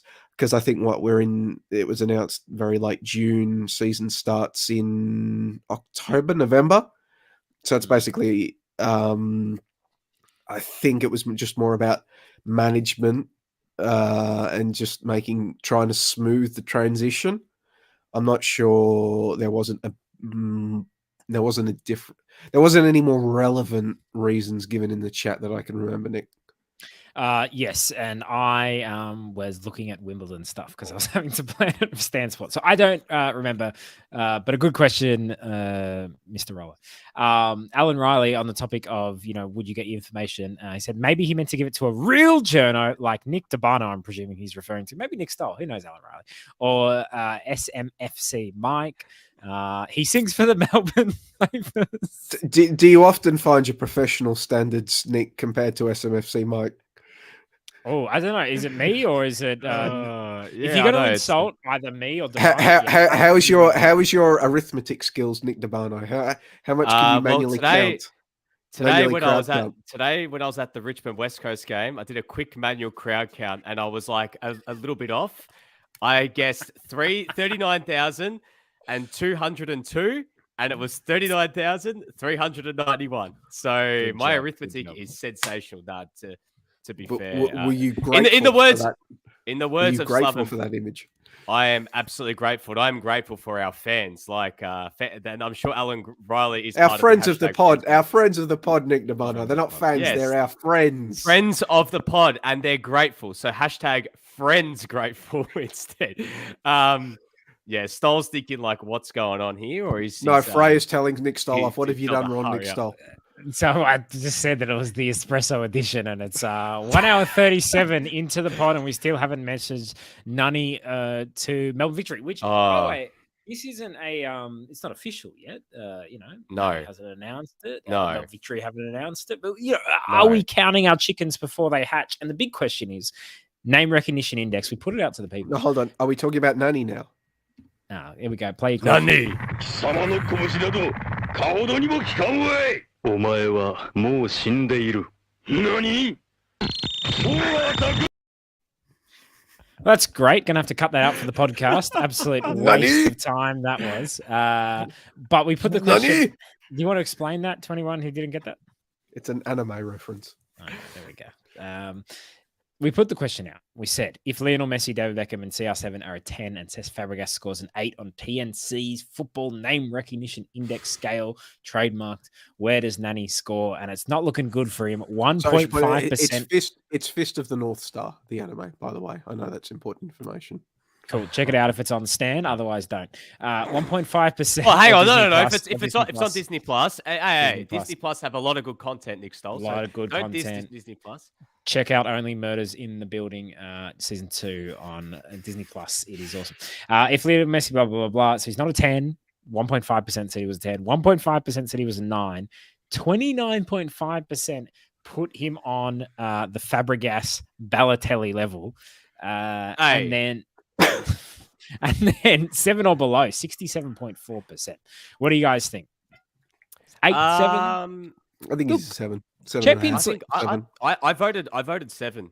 I voted 7. But there's the thing. Champions League winner with Manchester United. That's the thing. Euro winner with Portugal. He played for Manchester United in a very famous Manchester United team, and he was a starter. So, I don't. Oh, see, but the problem with that situation is that he sort of his name recognition got drowned out by all the bigger stars on that team. But he was like when you think of that team, though. You think of others in that team before you think of him, though. So I think that prevents him from going to that next level.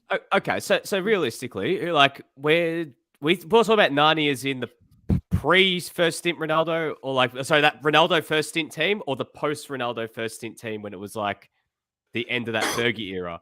Because he'd be maybe top 6, 7 stars of that team, and they had a lot of stars. Rooney, Van Persie, Jesus. Talk about NRI from Manchester United back then. There were guys that were up around the 9.5 ranking, but I think I'm somewhere between 7 and 8 actually. To think probably more like a 7.5. So yeah, I am a 7.5, ran around the same level as because when I saw the Optus metric, shut up. When I saw the Optus metrics on Facebook, and Facebook is always a good. In terms of their reactions, because Facebook are a lot of casual, there's not the Twitter sort of football fans on Twitter are a lot more diehard. They people actually want to keep in touch with the daily news, a lot more with that sort of side. I feel like on Facebook's a lot more casuals, a lot more people have Facebook, and their reactions went through the roof. And I saw that post kept coming up on my newsfeed because there were people who I know are not rusted on football fans that were tagging their mates going oh my God, Nani coming to the A Liga. There are enough people who know Nani in that sense. Adrian Brett says Nani is definitely an 8 on the NRI. No, and I kind of think he's up there. So we're not talking about who is as good a player as Fabregas, but he did play for Manchester United, who I'd say the second best supported team in Australia after Liverpool. He basically was associated with Cristiano Ronaldo for a lot of his career. I think pretty much any decent football fan knows him. I would say.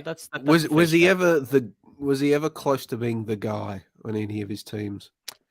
One season at Manchester United, I'd say. Oh, and Sporting. Obviously, when he was at Sporting, he was the best player. Yeah, pre Manchester United. Was he ever the guy on a high NRI team? You know what? And there was a bunch of teams he played for, and I was like, "What? Valencia? He played at Valencia. Yeah, he played for Lazio as well. He played for Orlando. Went over to Florida. Hung out with the retirees. I got a question for you. Last season, Melbourne Victory's average attendance at Amy Park clocked in at 8,000 average. How much do you think Nani increases that? To 10, if that. But Melbourne Victory's crowds will increase organically. Yeah, that's the thing. You can't definitively say that, because with an actual schedule that isn't chopping and changing, with a second year of the Popper era, it's going to go up. Had he been there last season, how much do you think it would have increased? I don't think they're over 10k even with Nani, just because last season was so terrible for supporters with the fixture. It's a once in a lifetime event. Yvonne Stragan, who we know is a Victory fan, says, Nani to Victory. Okay, cool. But after last season's, Brimmer gets the vacant, coveted, and legendary Victory number 10 shirt. See, I don't know why Victory fans ask this podcast about Jake Brimmer. They're just going to get mad. Yeah. Can I just say something on a football level about Nani? Like this is just someone who actually watched him in Serie A last season. Is he play for washed? Venezia. He was not good at Venezia. Now, I am going to reserve judgment until he gets here and see him. If he signs, if he signs, has a full preseason, adjusts to the system. But at Venezia last season, he did not look up to it. He had a really good first game. He got an assist like straight away in his first game. But he fell out of favour very quickly at Venezia. Did not play much at all. And Venezia were 20th last season in Serie A. They signed him in January to help him get out of the relegation zone. Now, I know they changed coaches and they changed system. They didn't play with traditional wingers in some of those games. They went to 3 at the back. They played with wing backs and they played with 2 forwards. But even when they played with forwards, like 2 forwards in behind 1 striker, Nani could have still fit that system. He could have still played as a second striker, but he'd even come off the bench in some of those games when they were chasing results. Like he just was not featuring. He looked in the games that I saw. He was not Nani of Manchester United days. And I think people need to separate that. This is something you've got to remember. I know he had a really good stint in the MLS, but we don't like to use the MLS as a comparison. Yeah. So for me, I think when you look, this is one thing we've got to take into consideration as well. Nani is obviously a very technical player. He's going to want the ball at his feet. He's going to want to play in a high possession team, right? Because that suits him. He's going to Melbourne Victory, for God's sake. And there was some comparisons about Venezia being a low possession team, and it didn't work out for him because it was a low possession team. Melbourne Victory are not a high possession team. Melbourne Victory are the complete opposite. If we've seen a Tony Popovich side ever since he started coaching at Western Sydney, his sides like to play off the break. They don't want more of the ball. They want less of it. That is not Nani's kind of game. If Nani is supposedly better with a high possession game, I don't think that for Melbourne Victory, just putting it bluntly, and I know it's going to roll up Melbourne Victory supporters, it might not work in that sense. But I will reserve judgment until I actually see him play here. I'd like to be proven wrong because I think in terms of him coming here, if he can just be an iota of the player that he was, he'd be sensational here. Yeah. But based on evidence from what I saw in Venezia, I don't know what condition he came into at Venezia. I have some concerns. That's all. And I think people need to look at that just beyond the fact of him just playing in Serie A last season. Because there are a lot of players who just play in a big league. And we've seen so many of them come here. Like you can list them, rattle them off, who come from playing in La Liga, Bundesliga, Serie A, Premier League, Eredivisie, Ligue 1. They come here and everyone goes, oh, well, they played last season in a top division. They must be good. And they just flop. Like we can't just have that expectation straight away because it's Nani. If Nani comes here and he's great, sensational. But I just want to wait and see it in the flesh because last season he struggled at Venezia and that's facts. Listen, I can't compete with Nick Nabano's Serie A heart knowledge and saying how Nani will or won't fit in Melbourne Victory's system. Now, Christian Volpato, on the other hand. Are you suggesting he comes back to the A-League? I was just trying to get a reaction from Nick. No. I'm over that now, man. Like it's like you're trying to bring up an ex-girlfriend. Like, why am I going to get rattled about it? Like, on the subject of that, Nick, how's the dating life going along? No, Didn't you I'll just say that's what everyone says about the ex-girlfriend. They always say they're over. Hey, on Nani, I'll just say one thing. Throughout his career, he was known also being quite an explosive player. That was also part of his game. Obviously, he's not going to be that explosive at this age. Now, Cesc Fabregas, on the other hand, was never known for his explosiveness. So if he comes in, he never relied on that. So there's no reason to expect, the legs are gone and that's going to be such an issue. The home of the legend actually asked, another question for the three of you, hearing a lot of rumblings that Cesc Fabregas is in talks with Sydney FC. Heard anything? Some guy was messaging us saying that MacArthur apparently very interested. So he was in every journalist's DMs in Australia, I believe. We can say that MacArthur are apparently interested. We don't know. I mean, why wouldn't they? Apparently. Keyword apparently. Keyword, apparently. We're not reporting that. Just someone has said that. And I would think, this is just my opinion, but I would think Sydney FC, no Ninković, no Pena, new stadium, get a Cesc Fabregas. To me, that makes a lot of sense. there was scuttlebutt, which I am only, and I think a few of us have only heard secondhand, so we didn't hear this from a source. We heard it from somebody that talked to a source that talked to a source, yada, yada, yada. Sydney had looked at Fabregas and maybe had concerns about his physical conditioning. Look, right now he's and his ability to posting run out shirtless games. photos with Messi and Suarez and looking pretty good, I got to say. So just on that But alone, I'd bring him out. It's bloody Fabregas, for God's sake. Fabregas, how much running is he? Yeah. Like, he just needs the ball at his feet. Like, he's Like- a central midfielder. You don't have to, like, he could just dictate. Like, I'm not sure which episode we said it on, whether it was last week or the week before that. He's on the list. He's been actively identified as a target by the APL. The APL have come out and told clubs that if you want Fabregas, we'll help. Like, Yeah. he's on the list. He's been one of the ones identified. So, like, don't, if, like, you see teasers and all of that sort of stuff. Oh, does anybody, would Fabregas want to come out to Australia? Yeah, the APL wants Fabregas. Like, that's, and to be honest, actually, speaking of having to give credit, because we've done that, we've flown our own flag on Ante calling Miloš Ninković a few months ago. Pretty sure the first one, Fabregas. We also, on the nanny front, I did a good Twitter search of his name. Got to give a shout out, Ray Gatt, May 13. yeah, he was on it. Victory. He was on it on May 13. So if we're going to blow our own trumpet, we have to acknowledge others, and Ray Gatt.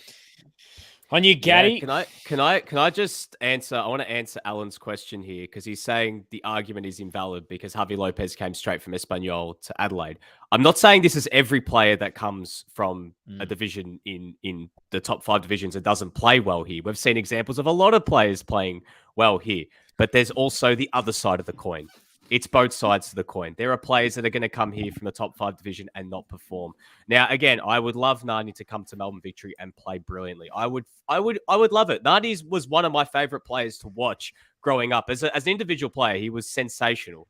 I'm just worried now that at 36, he's not going to be the same player he was. And seeing him at Venezia last season, it's natural. When players get older, of course they're going to regress. Like, we have to taper our expectations of what we're going to expect from Nani if he does come here. And Joseph as well said, if he does what Leroy George did, I could set out a pass mark. Well, Leroy George was pretty damn good for Melbourne Victory. Like, I don't know if Nani is going to have the same impact. If he does, again, sensational. But Leroy George, I thought was pretty good. Like that one season, he looked pretty good. So again, we'll wait and see. Like, I'm curious. Like, if Melbourne Victory sign Nani, wouldn't you want to be trying to get this done like ASAP, considering they play Manchester United in just under a fortnight? Like, you'd want to get him out there at the MCG, playing against Manchester United, get him in front of the biggest possible crowd, neutrals as well that probably come, theatre goers, Manchester United fans will probably feel that sentiment of Nani playing against them. Like, wouldn't you want to try and like get this out there as soon as possible? Like, wouldn't you think that this would already be announced by now? Like, yeah, if the deal was done, it would be announced for sure. They're not going to wait around. So I don't know, but maybe they're just getting, these things take time. Everyone's got to get paid. Yeah, absolutely. Hope of the Legend says, personally, I prefer to see Fabregas at Bulls than Sydney FC, just because it'll boost the Bulls' crowds and interest, which the league needs. The league needs to get rid of MacArthur. All right, let's just, don't waste Fabregas. You're going to bring Fabregas and make him go all the way out to MacArthur and just listen to cowbells for 3,000 people. Yeah, no. The consistent line from the APL on this is that MacArthur aren't ready, and that they don't want to rush MacArthur. They'd rather do it right, rather than rush MacArthur coming in, and that's why there hasn't been movement at the station. Because they're simply not ready, but their plan is for them to come in eventually.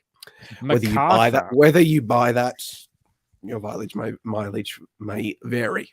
So you don't think they'll get a marquee? What? I'll get a marquee, but they'll get someone. But so you don't think they'll get Fabregas? You think Fabregas goes to a bigger club? Yeah.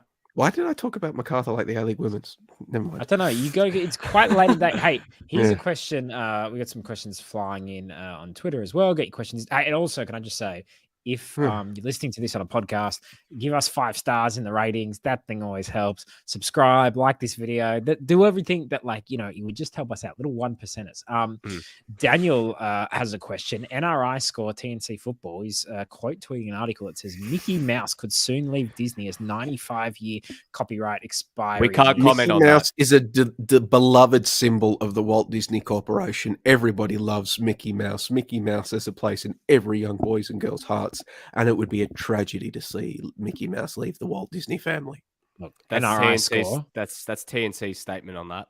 NRI score. Oh, 11. 15, He breaks the scale. 15, Mickey Mouse 15. breaks the scale. No, but literally, who doesn't know Mickey Mouse? You know, there's very few people in the world I say are more famous than Leo Messi, Cristiano Ronaldo, and David Beckham. And Mickey Mouse is probably one of them. See that? TNC, we are drinking the Mickey Mouse juice. We've also had a question come in from Vincenzo Hotdog, who, despite the name Vincenzo Hotdog, actually asked some pretty good questions. I love the name. Every time I hear it, I start laughing. Like it's also Hotdog. like, It's great. You think there's going to be a dumb question followed by Vincenzo Hotdog, with all respect. Although last week, I think NRL Kit Clash or whatever his name was, got very annoyed that I brought up the fact that it was weird that a guy with NRL was commenting on a football podcast. I welcome him. Good. It was good to have you.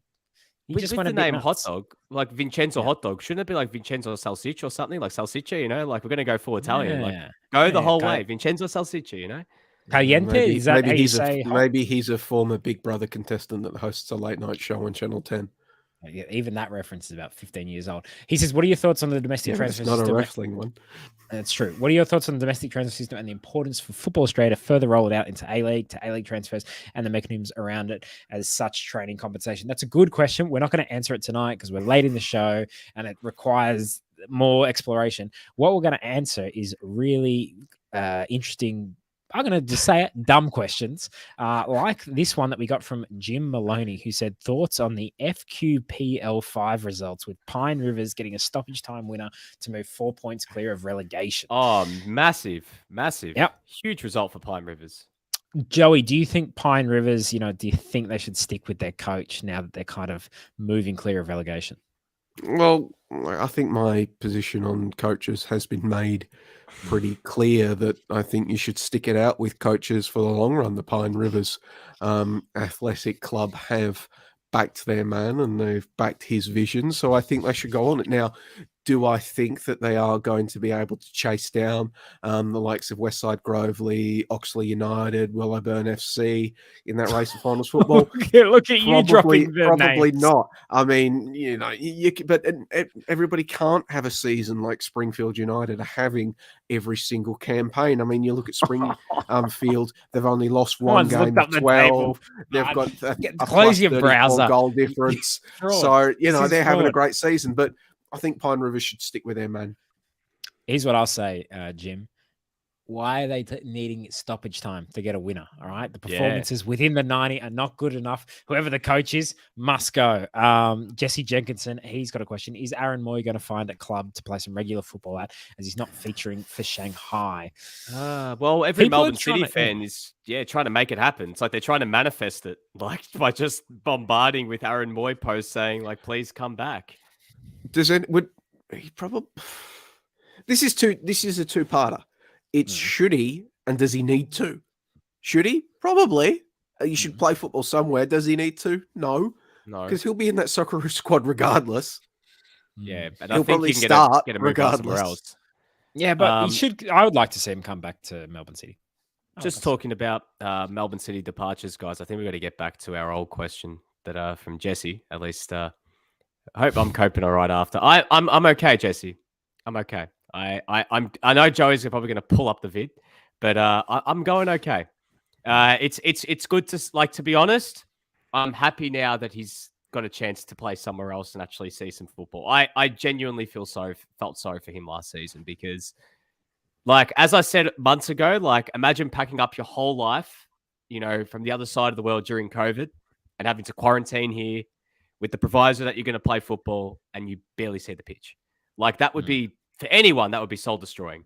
I know that, football is a dog eat dog world, but, like, I don't know. Just for me personally, like, as on a human level, I feel sorry for him. So I hope that wherever Poochie lands next on his way back to his home world, He finds a place in a starting lineup somewhere. I hope if he lands back in Serie B or Serie C next season in Italy, playing for, I don't know, maybe he might be playing for Albino Leffe or for Padova or something like that. Sensational. But I hope to see a Gianluca Di Marzio tweet saying Pucciarelli has signed a new deal, signed for someone, and I hope we see some football. Our friend Stephen Paletti, they ask a really... Hold on, are you not going to ask my thoughts about Pucci leaving? Nah, Yeah, don't Joey. Hmm? Who is? Don't care. Sure. Guy, what do you want to say? To be fair, I don't care.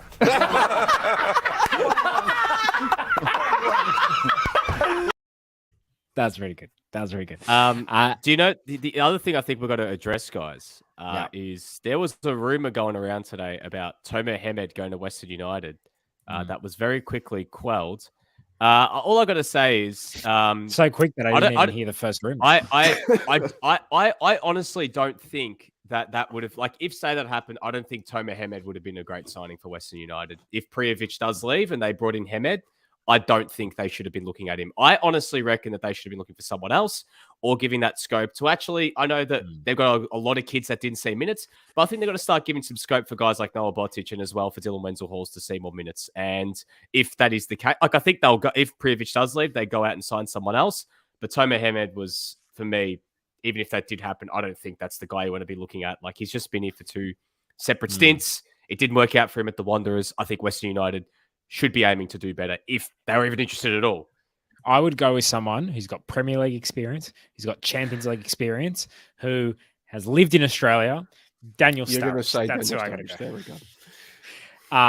Adrian wants to know, should we see the introduction of A-League futsal teams? Yeah, why not? Let's get a futsal league going. The F League. Do a preseason competition. No, but I mean, I'm not even saying the A-League, just the A-League's teams can have. What are we going to call it? Have men's or women's. F League. Done. F League. A-L. It would be A-League futsal. A-League futsal, yeah. A-League. And I can't see A-League's clubs flying around futsal teams around the country. Just do a tournament. Just do a tournament. It'd be a round robin tournament. Yeah. I feel like we've got to answer this, guys. Is Alistair Clarkson at Preston Lions the solution Australian football needs to its coaching woes? Well, look, guys, that was... the last thing I expected on Friday night was to see a photo of Alistair Clarkson at BT Cotter Reserve. Can you explain who Alistair Clarkson is? He's like the greatest AFL coach of the past 20 years. The old coach of Hawthorn who coached them to 4 premierships. Yeah, he left Hawthorn at the end of last season. He's currently a free agent. He's like the free agent coach looking for a new role at the moment, in his sabbatical at the moment. And he was spotted at Preston Lions. NPL 3. NPL 3. But do you think he's moving into that? Does he want to become a football coach and he's starting NPL 3 and makes his way up? He was spotted at an NBA game. He actually did a mentorship with Steve Kerr and did in that NBA video when Klay Thompson rolled up on a scooter. And he was walking through. So I don't know. Maybe Clarko might be someone that the APL. Maybe he's on the list. Maybe he's part of the Magic 25 for high NRI. Because actually, if we're talking NRI, I think Clarko has massive NRI. Clarko? No, he's got no NRI. He's like he's got no NRI in the two states. Right. I'm gonna go. He's got NRI. Bro, if I said you don't know how NRI works, Nick Devano. I do know how NRI works. Don't give me that. Your NRI, the names that you recognise, Italians and AFL people, are very different to what us people up here in Sydney. Man, if you said to me Clarko, I'd think Michael Clark or like I don't know Clark Rubber or something like. Bro, I'm not thinking Alistair Clarkson. In Victoria, in Tassie, in South Australia, in WA, that'd be Clarko's he's a legend. He's a legend. This is probably me speaking as an AFL journo as well. Yes, he's a legend. We had a really interesting question from Stephen Paletti, which I think we should get to before wrapping up the show, getting your questions if you have any. With Pride Month coming and going, obviously organisations within men's football have made massive progress this last year with how it treats the LGBTQIA plus community. And I personally feel safer to wear things that express who I am, jerseys, etc., at matches as a fan or media. And that's fantastic that I can do that. What more can men's football do in the short term to make more people feel safer at matches and drive homophobia / transphobia, etc., out of the game? I specify men's football because women's football organizations and the WOSO community, women's soccer, does a far better job than the male equivalents, in my opinion. It was interesting. The Guardian Football Weekly, not just to speak about other podcasts that are basically on our level in terms of audience. Shout out Max Rushton. When are you going to get your Stan co-worker Max Rushton on this show? Max will come up. But what I'd say is it was a really interesting listen. They just had people tuning in at Max Rushton telling him to come on the national curriculum. Tell him that Nick Stoll has asked you No. Don't say that. He will text me and be like, what are you doing? Leave me alone. I'm on holiday.